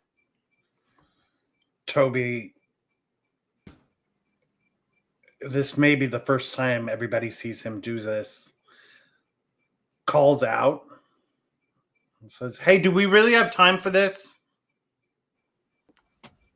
You do that and you yell out, apparently to no one, as far as everyone else is concerned. And when you do that, something within one of the piles of refuse startles. And like there's like a sudden flurry of movement, and in the dark shadows of this area, something comes running out. It's something small comes running towards you. Can I see what it is? If you want to stick around as it gets closer, you can. This thing is coming, and it has like this long pink nose, and it has this grayish body. It's about the size of a cat, like a house cat, you know? And this pink tail that goes behind it. It has 6 legs. It has 3 on each side. But as it gets closer, it looks like an opossum, but it looks up at you with these eyes that, for lack of a better word, are human eyes. They have this kind of intelligence behind them. Hello? It goes and does that little hissing yell it does, you know? And then it flops down dead. Oh God, I killed it. Well, everything has its time. Oh, hold on, Toby. You know the thing about opossums, right? That they play dead as like So a you have to defense kill them mechanism. twice?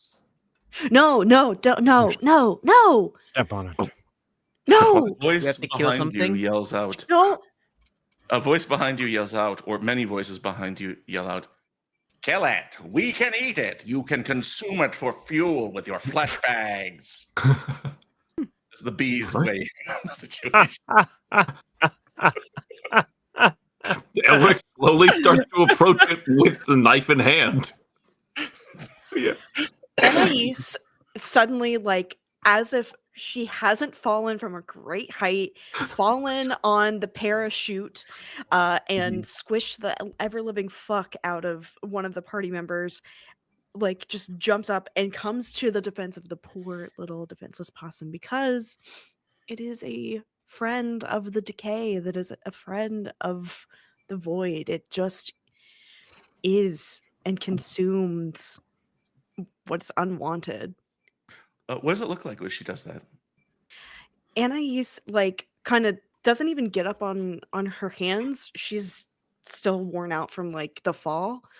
Even though she doesn't act like it is, but it kind of like almost skitters the way a possum running would, or trying to run.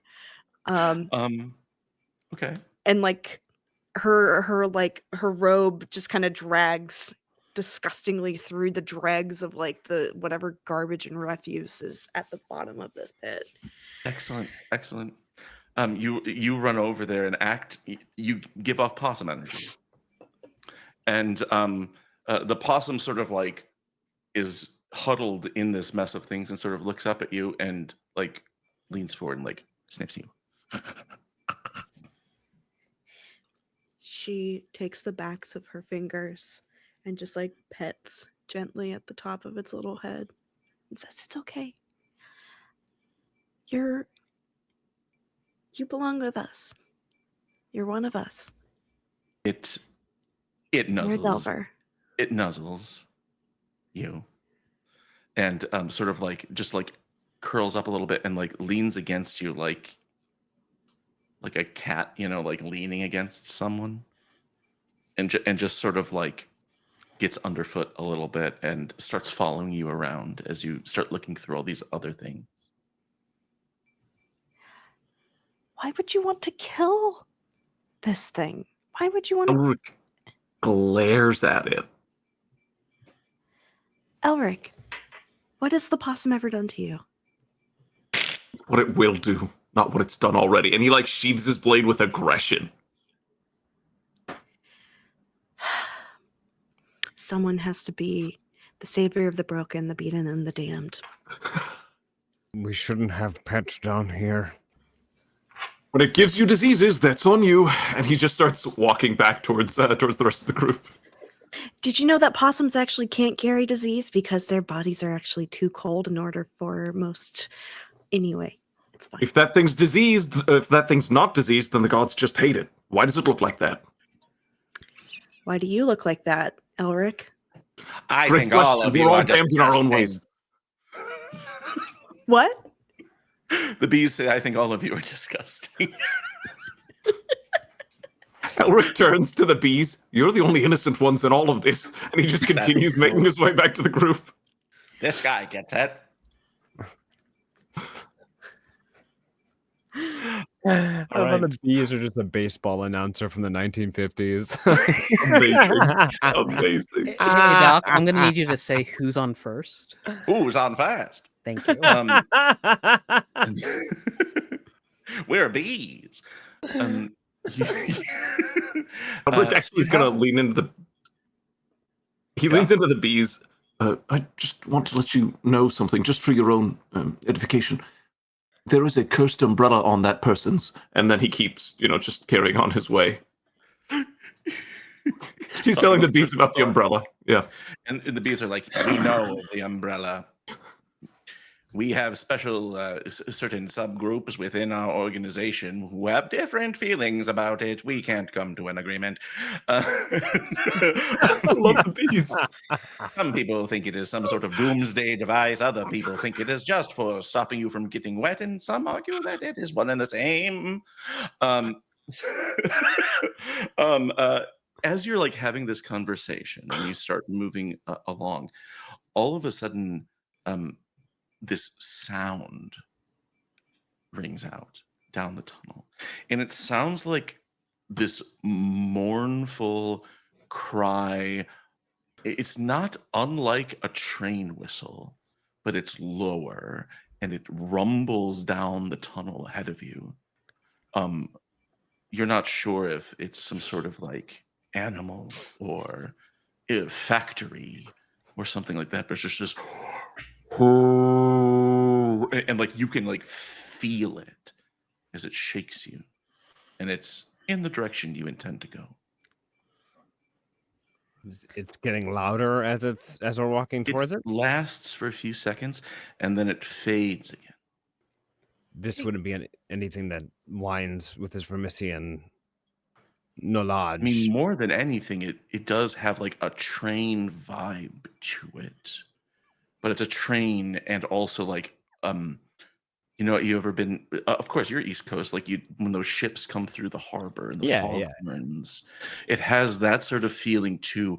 But it's grittier and dirtier, and it has like this raspy grumble to it. Okay, Wines would just he would remark with his head cocked sideways. There shouldn't be anything running down here. So we should be walking then? No. We should get the hell off of these damn tracks. Clambering. Is there areas away from the tracks itself where one would be able just to observe if anything were to come by, it'd be safe enough? Yeah, How wide are these tunnels? There is like a good maybe 10 feet on either side where you can go on foot and you wouldn't be in danger of any passing passing trains or anything like that. All right. Wines would cling himself to the right side of the tunnel. Okay.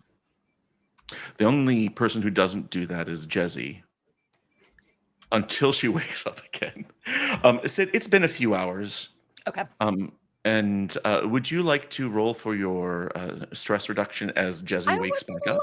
love to. I'm gonna roll a d6 for my blood because that's pretty bad right now. Great sentence. I'm going to roll a d6 for my blood. For my blood. It's like 3-year-olds playing D&D. Yeah. Thanks for reminding me. Blood. Well, blood. Do. All right. Reduce your blood stress by 2, and you come back to the waking world, and you are walking down this train tunnel, and you see the others all around you. What the fuck? Welcome back to the land of the living, sleepyhead. That parachute sucked. Did I crash? Actually, no, the parachute worked really well. It was Anais who crashed. Yeah. Oh, I had the weirdest dream. Clowns chasing you naked. I have the same one. No, honestly, that'd be preferable. What? Do y'all know anything about the one who waits? Do we know anything about the one who waits? Me waiting for my dad to come home. This isn't familiar to you necessarily, except maybe for Anais. If you wanted to roll me a discern religion check, Anais. Yeah. Yeah. Discern. Do I have skills in those? No. But am I going to try it anyway? I'll help Yeah. you. 7? Success at a cost. Oh, can I help and then they can roll one more? No. Oh. Because you're the one asking the question, you goose. Fair enough. Yeah. You take 3 mind stress because a story comes back to you like any religious tradition, the cult of the Hungry Deep, the Church of Absolution up in Derelictus has apocryphal tales. It has stories that are not included in the canon. It has things that are said to be heresy or outside of the norm. And among those things, there is a tale of someone called the One Who Waits in Ashes. They are someone who is technically a heretic, which is saying a lot for a religion that believes in nothingness. For nihilists to say, no, you've gone too far is pretty wild and unlikely. But you do remember hearing something about this figure in lore. Basically, what you remember, and let me just get this up here so I can give you some lore drop, is that there is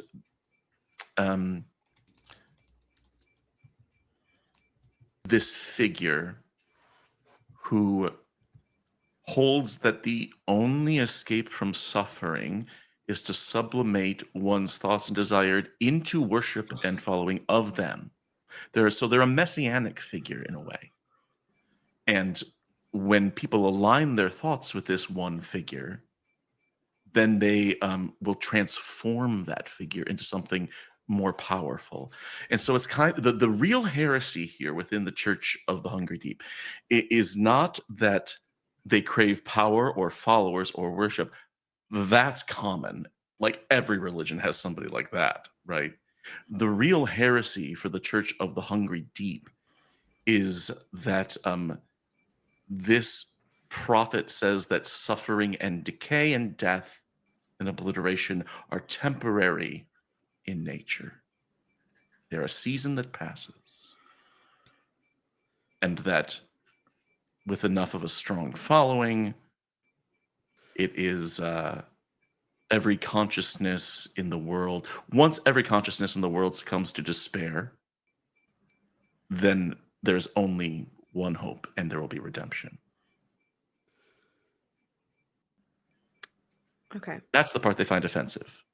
That they don't take suffering seriously enough. They say it's temporary.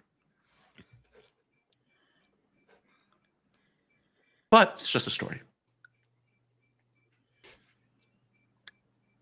So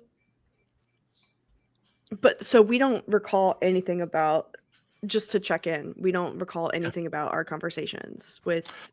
You probably do. Maybe it is coming back to you slowly as you sort of awake again. But no, you remember most of it. And so some of the stuff that Jesse mentions, the one like maybe Anais is starting to connect some dots in its head. Okay. Oh my god, I checked for Larry. Is Larry okay? Larry's in there, happy as a clam, but not a clam, a buck. And I used to respond to your question. Continues petting the possum, lovingly, as if like an old friend. You have a possum now? Yeah, I haven't named the possum yet, but it's here, and I saved it from destruction, Aw. and And it has 6 legs nothingness. and human eyes. Oh, it's adorable. Yeah, the rest of our party was going to kill it. Why would you do that? I wasn't. I already killed it. I wanted to make sure the job was done. No pet in the heart. Thank you. Spare food, isn't it? Listen, we're all here and suffering and in the deep not the shallows, in the deepest parts of the heart right now. You don't think that we deserve some sort of like Snack? joy? Oh, Anyway, Jesse asked a question. So I know of this heretic or this being that is a point of contention within my cult. They are kind of this unreliable narrator figure that doesn't necessarily believe in the sweet release of nothingness and what all of the goodness and the purity that destruction and decay can really result in. I mean, look at this little guy. And it kind of like wiggles its legs and it's like and Anais looks at it and pets it lovingly and scritches its little belly. This little guy was almost made into nothing, was almost destroyed, and it has so much else to do in this short life it has before it reaches that purity. But the one who waits is this being, the one that waits in the dust is just, it's nothing. Not in the way that we worship. It's nothing in the sense that it truly is existing, accomplishing nothing. It wants for nothing, but it creates nothing. It's filthy. And I think I talked to something like that on the way down. Anais, Yeah. I don't know how I've never asked this, but what's the name of your cult? Hold on. The person controlling my character needs to check her DMs with Doc Rimbo to It remember what the is. fuck So the you are cult's part of a called. church called the Church of Absolution. However, Church of Absolution is a part of the Cult of the Hungry Deep. Thank you. It's the Cult of the Hungry Deep. And that's the beat where you round a corner as this sort of realization comes over Jesse. And you see further up ahead, there is a fence with rusted barbed wire all over it. and a door in the center, and a big sign on it that says, "Keep out by order of the council." Toby walks up and knocks on the door. You walk up and you knock on the door, knock, knock, knock, and there's like this loaded silence of 3 seconds, and then you hear a sound reply that it sounds like a jackhammer. It goes kong kong kong. I match it, and I knock in the same rhythm. And that time you don't hear a reply. I try to open the door. It's open. It appears like as you open it that it was chained from the other side, but it has a broken padlock that's lying next to it. Somebody broke in this way before. And you open it to see this bleak looking work camp of tar roofed sheds and larger buildings and construction yards throughout this expansive area. Tracks going here and there. And at one end, there is this warehouse that's big enough to fly an airship through. It is like the size of a convention center in a major city. I'm putting it in the way nerds understand. Okay, it's very big.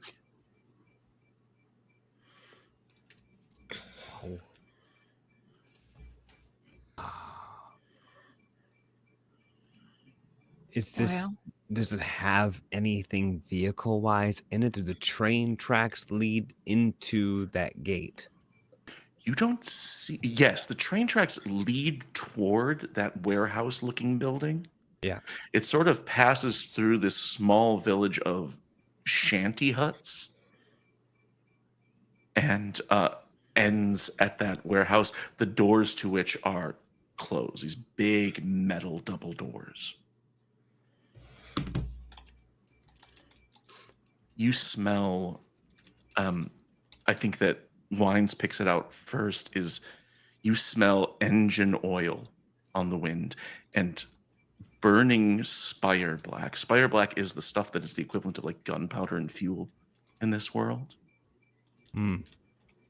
You smell exhaust on the wind, and all around you on the ground, I think Wines would also see these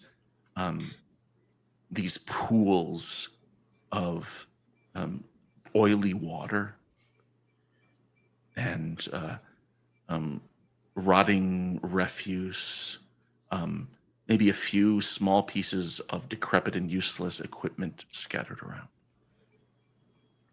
Wines puts his fingers into the oil puddle. Okay, it goes down an inch. You pull back out. It is clear that this place was left to ruin and rot a long time ago. But there's also signs around of inhabitants more recently. Like there's broken bottles. There are scraps of newspaper floating here and there. Wines would ignore the newspaper and go towards what would be one of the huts in the area that looks like maybe it's been more recently used. Maybe one door that's maybe shut instead of ajar. Yeah. The ones closest to the entrance are empty. They're just rotted through almost. The holes in the wall, broken window panes, stuff like that. You get into a little bit closer to the actual warehouse, and there you find one that has a few loose wires like trailing from the ceiling, like somebody had a light in here or something like that. And you see little scraps on the wall of that one with corners of taped blue paper. as if somebody had hung up blueprints or a plan of some kind and ripped it off in a hurry. What's everyone else doing? You see Wine sort of like head towards that warehouse, and it's it's a long ways away. This place is vast. It's enormous. I'm gonna follow Wines. I want to find a scrap of newspaper and see what it says. All right, yeah. You pick up a newspaper, and it's the front page or the outside page of a publication called the Spiral Muse, which is a Spire newspaper from the city of Spire, and it has a date on it, but the date was a year that happened 30 years ago. It's very old.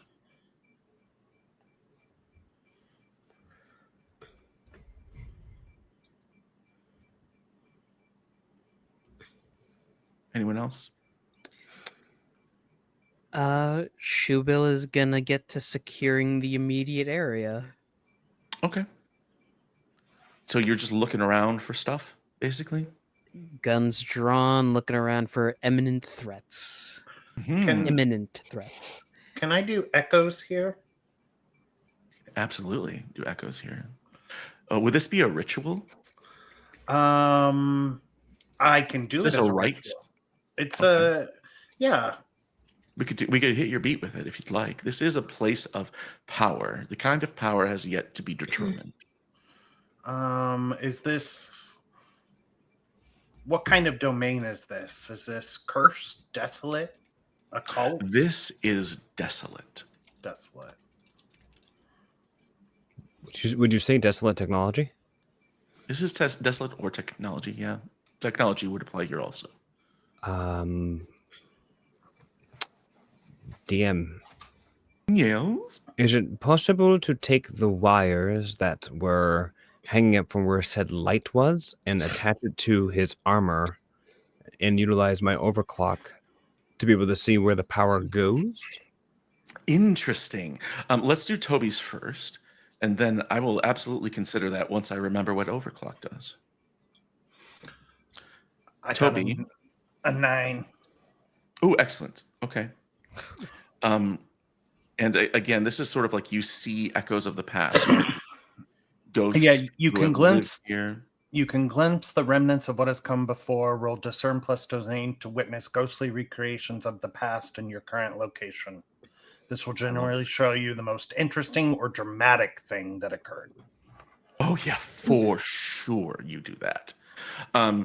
So you sort of are like, doing that, and you see this vision of the past where the houses almost reconstruct to a place of livability, not luxury in any sense of the word, but habitation.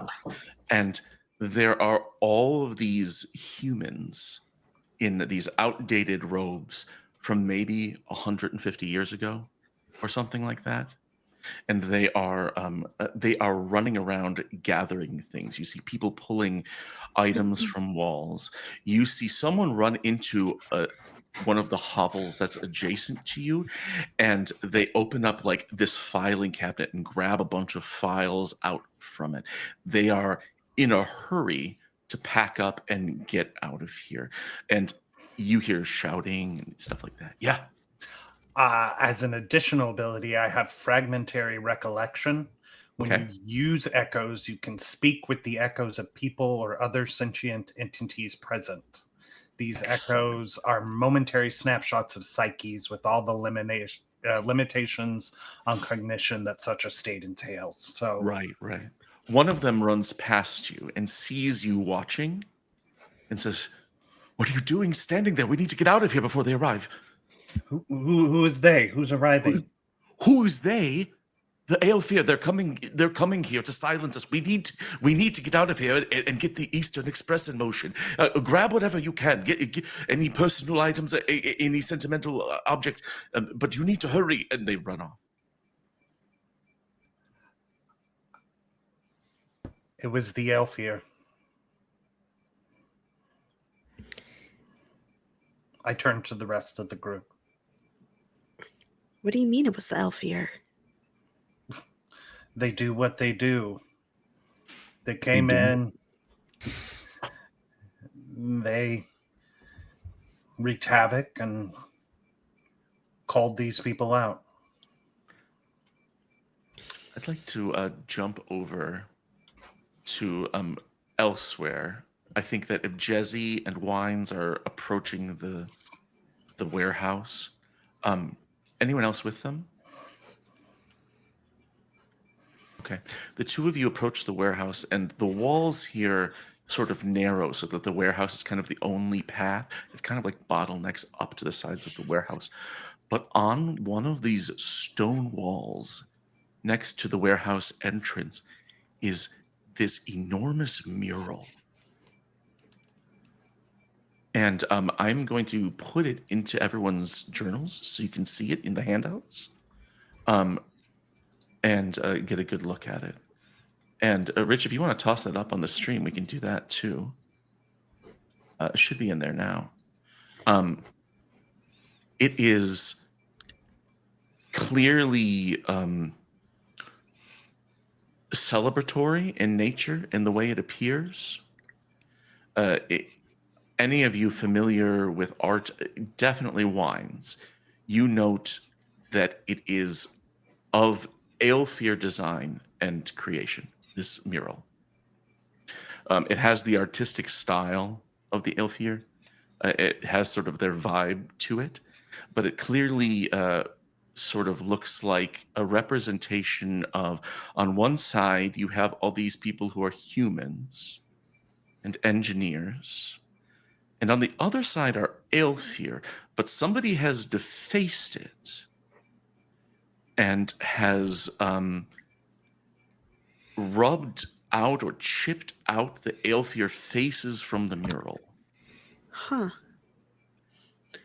And then at the top of it, it depicts them lifting their hands toward the heart. But there is a wound in the heart. It's been pierced, and out of it, like a tree, grows what after a moment you recognize to be the Vermissian lines, sort of branching up and out of the heart.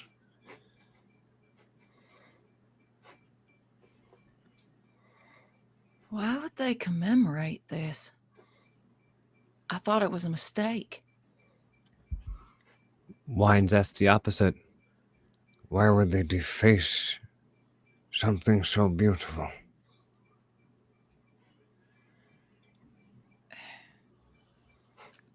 But it doesn't make sense, right? Well, Granny and everybody we talked to said that the folks that made their Vermissian originally made a mistake, right? And that they pierced too deep, and that's why it failed. If that's the case, then why would you make a big mural about it? Mistake is all in the eyes of the beholder. What has happened here was good. What we have done was for the good. But not everyone sees it that way. Is anyone else looking around so I can give them things? RJ? Yeah. What's Elric? Are you there? I want to include Elric, the sad boy who's very quiet. Yeah, he's actually hanging back with Shubil, securing the perimeter for the most part. Yes, I figured. Yeah. The two of you come across a room that has a desk in it that doesn't appear to have been ransacked. And the more you look around and secure the area, the more you realize that there are two phases here in which somebody lived here, and those were the people, the human sorcerers, the Vermissian project, all that stuff happened here. And then they hurried and ran out. But then other people have squatted here since then. Like, there have been other people who like moved in and stayed here. But you see this desk and you open it up, and inside, stained with mud and engine oil, you find like an old flyer that used to hang on a wall somewhere.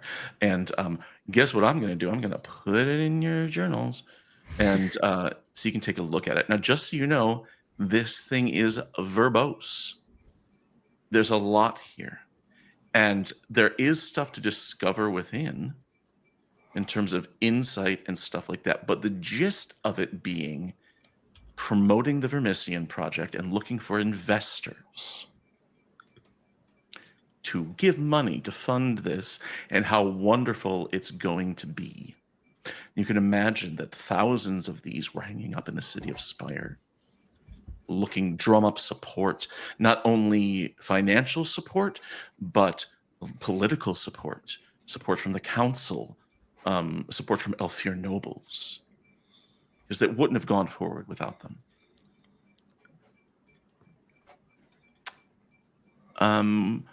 Toby and Anais, you guys seem to be paired off in the buddy system.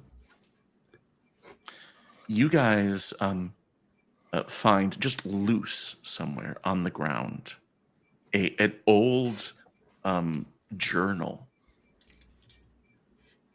It is like the equivalent of one of those like black and white turtle shell, like journals that you have 1,000 of, and Composition notebook. Composition notebook, right?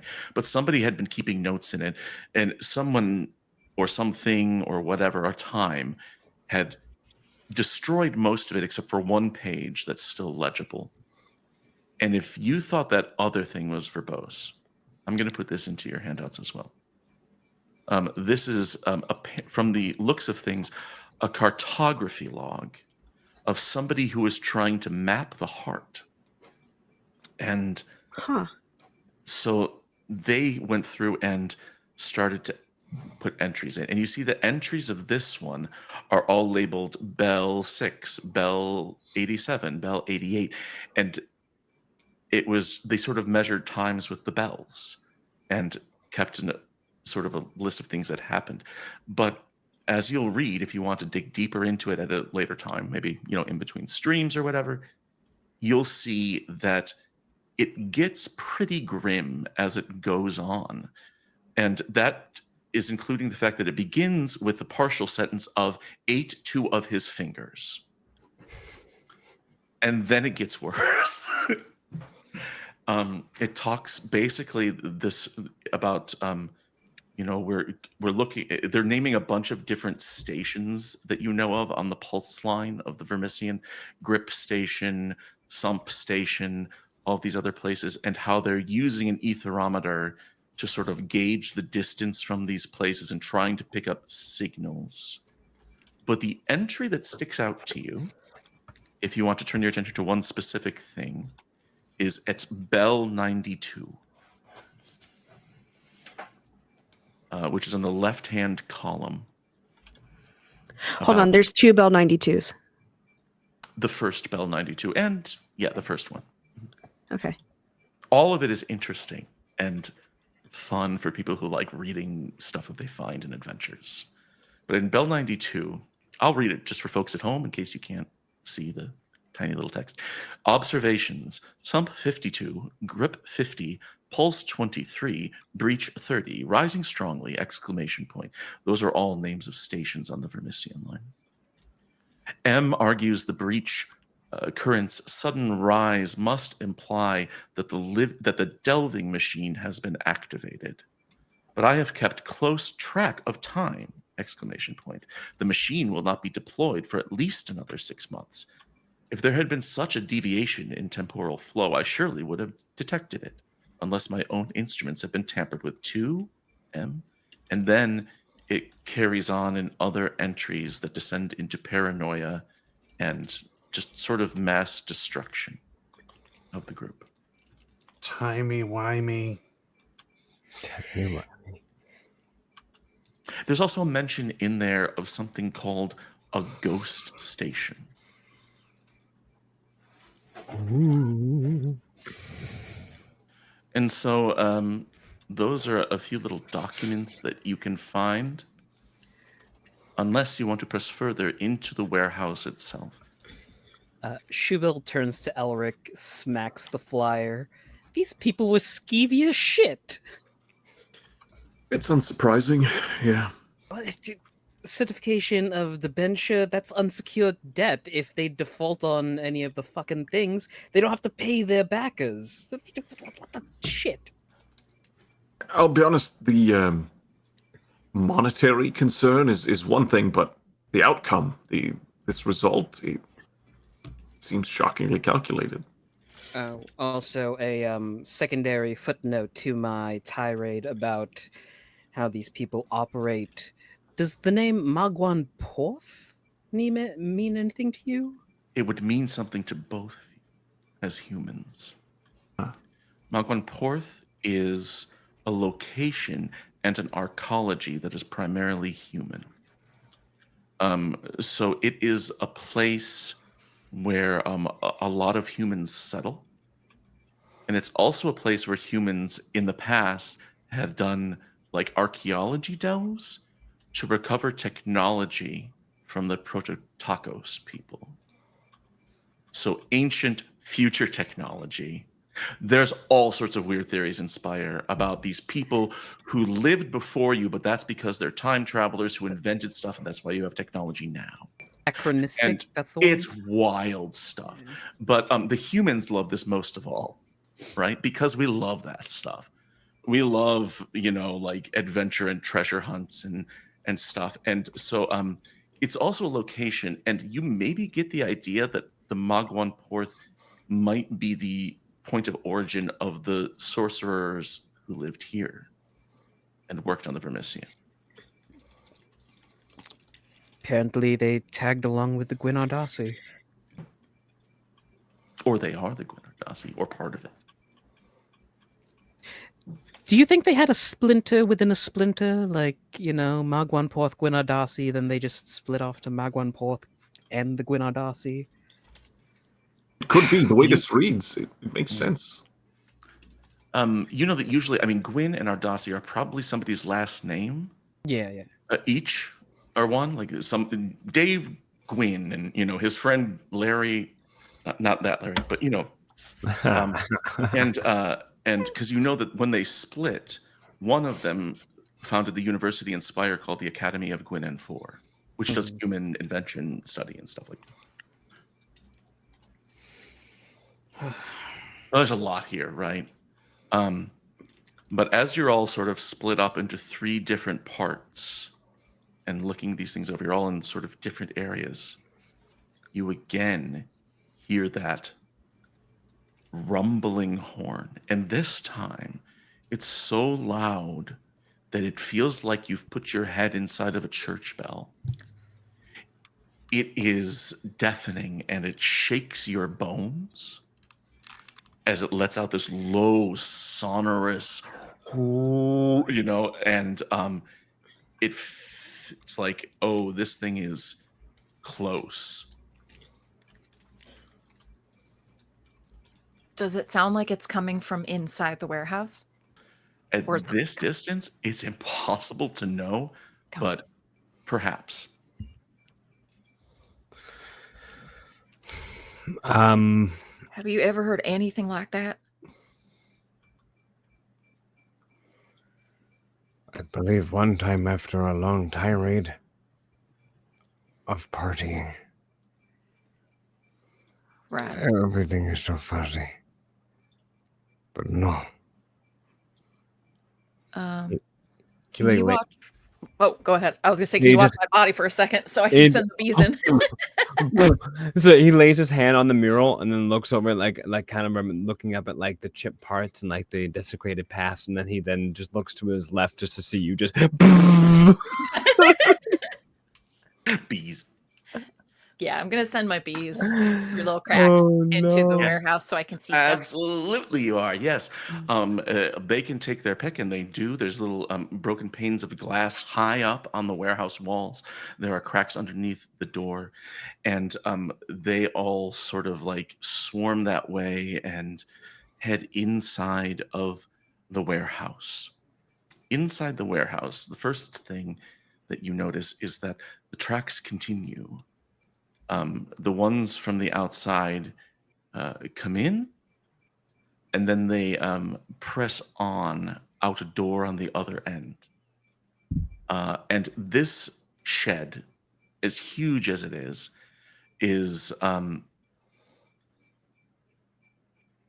is easily big enough to contain a train or an engine or something of that size. But there's no sign of a train in there right now. And it looks like, from your bee's quick examination, that it's been stripped of anything that is protective in terms of like wards and energies and things like that, but also many useful things. There's a few papers floating around, but you do notice, or they notice, that the tracks have a little side again where they sort of go off to the side. And there's another work area, a separate work area. And there's a few tools left over there, some signs that maybe more than one project was worked on in here. But then as they float around, one of the piles of train parts and stuff moves. And this shape that is okay, like the best I can describe this as is it has the vibe, you know, No Face in Spirited Away, Mm-hmm. but bigger. So if any of you have played Expedition 33 Claire Obscure yet, there's a character in there who has that same sort of like big, bulky cloth Macy's Thanksgiving Day float vibe to it.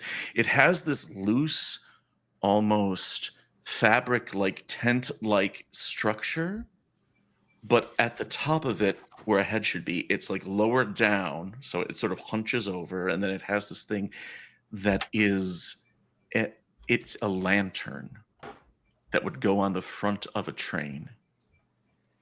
And it moves by taking its hands that are, one of them is like a big hook, and one of them is a jackhammer. And it like sort of like lifts itself up and moves in this uncanny fluid way as it illuminates the lantern and starts scanning around the room like a big daddy from BioShock. And all of you outside in the yard see as the beam passes through the windows and just for flickers lights up parts of the cavern. That gets your attention. And it like inflates in this huge ballooning and then lets out this like just, and some of the windows of the warehouse shatter and fall apart as it starts to patrol around the warehouse. I can only see through the bees right now, but I am in possession of my body. I just can't see, I can only see through them. So she's gonna scurry them fucking back into herself, but is talking to Wines while this is happening. I need a roll from you. Yes. For be evasion. This feels like evade. Technology or technology desolate, not occult. Technology. Okay. Okay. I don't have Endure, but I could do technology. And this is a risky roll. Risky. Okay. Let me get back to the rolling dice section. Come on. Come on, rolling dice section. Come on. All right. Endure, technology, risky. Boop. A 4. The bees start to hurry back the way that they came from. And you're going to take 6 fortune stress.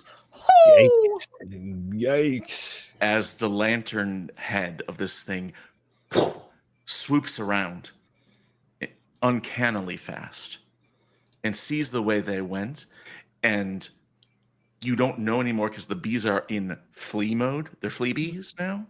Fleabies. But you can hear inside. We got problems. We got problems. We got problems. Closer to the doors The of the hell? warehouse. Did you do? I didn't do nothing. The big sound's a That's monster. where The we're big gonna sound's a monster. end tonight's episode. Ah. Just lines shaking. Jesse and the bee is trying to get inside of her. She's like, And then Oh, the two boy. heart songs just like, what the fuck? No, the two witches like, what the fuck? What are we doing? What is this? What's going on? Huh? Where are we? What? Huh? Fantastic. You've made it to the Black Casern. The only way out is through, and between you and there is the Vermissian Night Watchman. So when we get together next time, we'll decide how you want to handle that. And as a reminder for those watching at home and for all of my players, in Heart, killing isn't always the best or only solution. There are other ways to get around a problem. We don't have to end with battle or a fight, but you think that the way to the Eastern Express is through that warehouse. So we got to figure out a solution somehow. I took Fallout, was by that the a way. was that a Fallout? Okay, It a was. minor. It's I a took minor Fallout. fortune Fallout. Cool. I'll look for it. So I'll let you pick that out, whatever makes sense to you. But what we'll do now is we're going to go around to all of our players, and we are going to check out your beats for this week and how they went. I think we had a bunch of them. So we'll see if you agree. We'll go in the opposite order that we did. I think that when we started, I do believe we ended with Benji. So Benji, my favorite Toby moment from today was Toby for the first time talking to his death ghosts in front of the others and then just taking it in stride. like yeah, weird stuff happens. We're in the heart. That's normal. But how are you? I hope you had fun. Tell me about what you got going on, and then we'll talk about your beats. I'm Benji. You can find me online at Chance47 on all the socials. And what I got going on this Saturday, I'll be doing a session 0 for some D&D 5e over at that D'Angelo's channel, The Geek Life. And my beats, let your curiosity lead you into danger. I'm pretty sure I achieved that. That little sidetrack on the tracks was one way to bring that up, but really, I mean, that's the whole thing about the heart, right? Like that's all you're doing all day long. So yes. And then perform a ride at a place of power, tier 3 or deeper. You did not do that only because this is tier 2. But you know that there are other places ahead, and you have this paperwork that you've picked up that hints about these other places that are coming. I'll make that clear between episodes that there is a place that would fit that bill that you would probably notice. Okay. So you get at least that one advance this week. Let's go above you to our friend RJ, who plays Bill, who fucks. I am the Bill who fucks. And who has a follower now, and who's a trash monculus, and you know that guy's coming back. Like, you know that guy's gonna return. I imagine like there are going to be small vignettes of them popping out of closets and doors just to point accusationally. He's coming for that child support. Yeah. I really wanted to at some point in this episode, and I forgot to do it because I was so busy talking about the horrors of the Black Casern. I really wanted him to show up again, like a long distance behind you, but now there are 2 of them. Like, so maybe that's next time. RJ, and your trash monculus, what you got going on? Anything you want to plug before we talk beats? Yeah. I know you do. So many. Well, I got one. So you can catch me at RJustice282 on all my socials, where I normally retweet whenever we go live. Hey, guess what? Tonight I was on at 2 places at once because I was here doing this stream, and over on Noirville, we had a pre-recording of my character introduction for our Marvel game. I'm a speedster who is also bonded with a symbiote in that one. It's pretty fucking sick. Double stream day. Yeah, on Mondays I'm over at the Indoor Adventures where we do a D&D 4th edition game where gold equals magic power and we are fucking loaded. Tuesdays here, Saturdays with Sid over at G Game Nights where we play Blades in the Dark.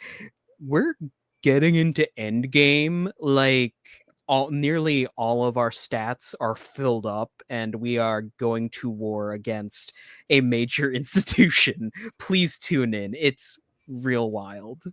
I will. That sounds amazing. I love it. But yeah, You want to talk beats? oh yeah, my beats. Beats. Beats. I'd like it in my Refuse to back borscht. down when it would be beneficial to do so. Probably. What do you think? Soon. Soon. You could run away from this thing. We could. But the second one, acquire a rare or powerful item of magic. That etherometer was put there specifically for that purpose. Yeah. So you absolutely hit that one. Is that a major? That is a major, yeah. That'll come in handy. Also, Doc, your audio is going a little weird. A little bonky. I think it might be this cable. Can you hear me? Oh, that was good. Oh, There you go. just back. need to be tightened. Got it. I fixed it, everyone. I did technology. Yay. I succeeded on a discern technology. So you got that major one. That'll be helpful next time. So way to go. Ali, my friend. Yes, hello. I loved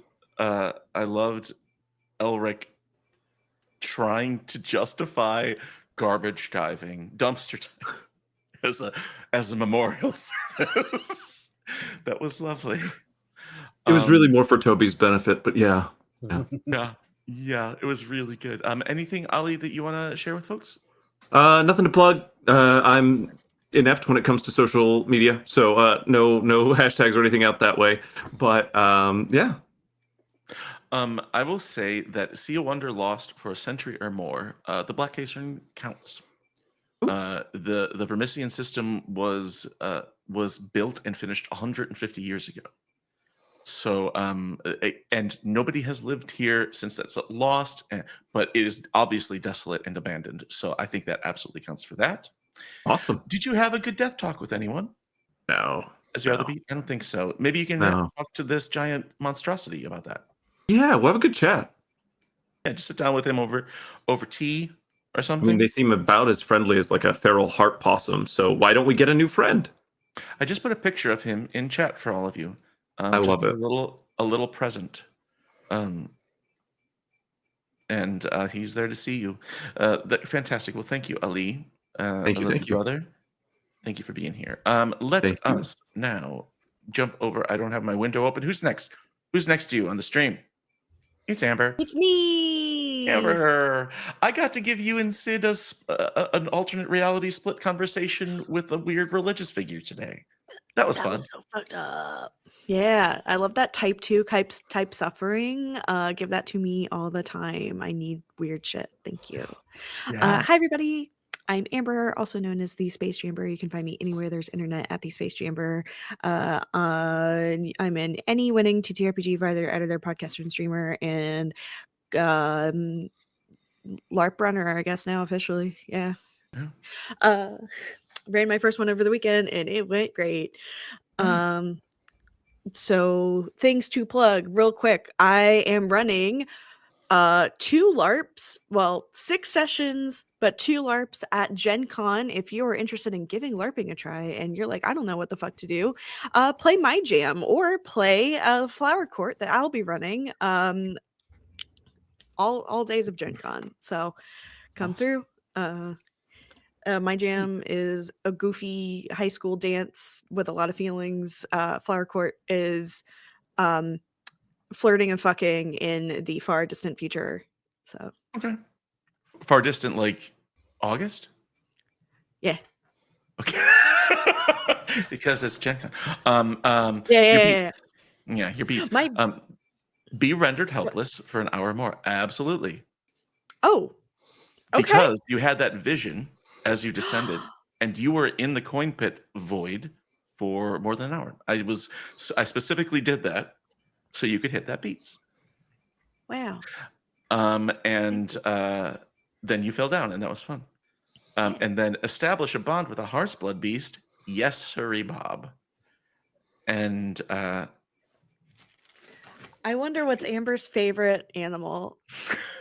that was a guess too, or maybe a subconscious knowledge thing that I knew about you before. But I can't wait to find out why that thing has human eyes. There's something about animals. So I read the whole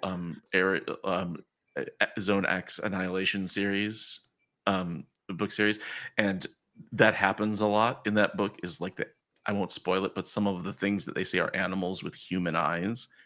And the suggestion is that there's humans in there, or they were humans once, and it's upsetting to me. So I gave him human eyes to upset myself. Oh, wasn't that in the Hunger Games like a long time ago? Like Oh, might have some of been. the animals had human eyes, and it was implied that they were like. Pretty messed up, right? Sorry, I was about to info dump real bad. No, that's good. Yeah. We'll talk Hunger Games. Turn. Sorry, turns out the establish a bond was a major beat. So I got a minor and a major beat this session. Absolutely. Great. Way to go. And originally I was going to give it human ears, but that just made it less cute. So I think the eyes are better. It's cute and upsetting. Let's go down to Sid. Sid. I'm also cute and upsetting. You are cute and upsetting, but I got to be cute and upsetting when I was your bees today, which was fun for me. It was everything I wanted, everything I needed. It was perfect. Anytime. We'll do that again sometime. I like being the bees and steering you like Weekend at Jezzy's. Sid, do you want to plug anything?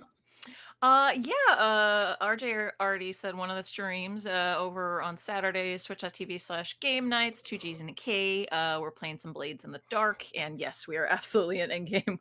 We blew up some buildings. Now we're at like literal war with a huge faction who also Things are coming to a head. Things are coming to a head. It's a whole thing. But definitely come check it out. And then on Mondays over on Game Nights, we are finishing up our world building session of Quiet Year before we do some Fistful of Darkness, Weird West, nice. Apocalyptic goodness. I love using Quiet Year as a world building tool. I love that game. Fun. It's so good. I play Quiet Year with my kids. Right? It's so fun. Okay. It's a fun game in general, and then to use it as world building to start a new session is just amazing. Who's info dumping now? It's us. It's us. Yeah, that's me. Awesome. Moritz. Find secret meaning in the Black Casern documents. I'd say yeah. You may not have determined what it is yet, but you can pore over that stuff. It's real. The handouts are really fun because a lot of them is just like a lot of stuff until you find that one thing that like you're like, oh, that, and so it's fun to look them over. And then your other one was undergo a trance-like vision that lasts for hours. Yep, sure, an hour, but hours, yes. So you got both of those. Excellent. Way to go. And then finally, where's Derek? There he is. It's me. Wearing the You striped found shirt me. and a big crowd of people. Derek, do your spiel. Hello, my name is Derek, your friendly neighborhood brown streamer, and you can find me in Atop Derek Mountain and all names across the board. Things that have been happening. I've been playing a lot of Cowboy Game or RDR2 Wild RPs, Red M server. It's fantastic. That's been great. I'm going to be at PAX East coming this weekend. So if you see me, feel free to say hello and whatnot too. I'll be hanging around the TTRPG sphere and then playing a lot of Coyote and Crow as well inside of one of the rooms, which I definitely know the details of. I just don't know all of it because I'm silly. And also, you can catch my beautiful butt not looking like this, but very much looking like a zombie in the premiere of The Walking Dead, Dead City Season 2 that was just aired, I think, on the 5th. And that's everything going on with myself. Beats! Nice. I don't think you hit either of them. I did it. I was lacking. Slacking. Right. It just sometimes the stars don't align.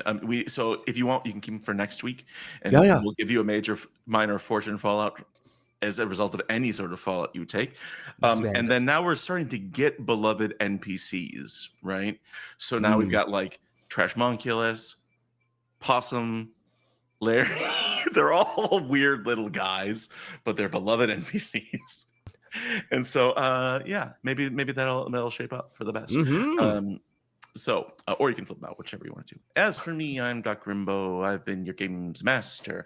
You can find me here every Tuesday night, on Wednesdays at 2:30 Central, I think. Something. Yes. No, 2:30 Eastern. I'm over on Laugh Love Lindy's channel where we play Call of Cthulhu, and there's just a lot of stuff going on. It's a lot of different movies at once because we were cowboys, and I was playing Edison Jones, who's one of my characters from the Red Dead Redemption roleplay server. And I was playing him, and we were all cowboys, and we were on a train, and then we went through a time bubble, and now we're in Jurassic Park. But this past week, we 2 weeks ago we died, and then last week we came back to life. So it's also Groundhog's Day, but then this week Edison Jones dove through a doorway and shot a pterodactyl with a gun. So I don't know what movie that is, but it fucking rules. So you can come see us tomorrow as we continue with that story with a lot of my friends. They're mostly British, so it's fun to hear them try to do cowboy accents. Derek knows. Yeah. So come on by Laugh Love Lindy's channel tomorrow afternoon for that. And then on Friday night is our third part of our Malevolence Pathfinder 2E campaign here on High Shelf Collective, GM'd by Sam. And I got to be my character, Gimbal Featherwick, who's a halfling asshole. And he was just a real pain in the ass this past Friday, but we'll finish it up this Friday in theory. So thanks, everyone, for your friendship and for coming to watch. We are going to do a raid for Interpoint Station. If you haven't joined the High Shelf Collective Discord, you should do that. And thanks for watching if you're watching here or on YouTube. Until next time, possums. Possums. Possums. Possum sounds. Possum sound.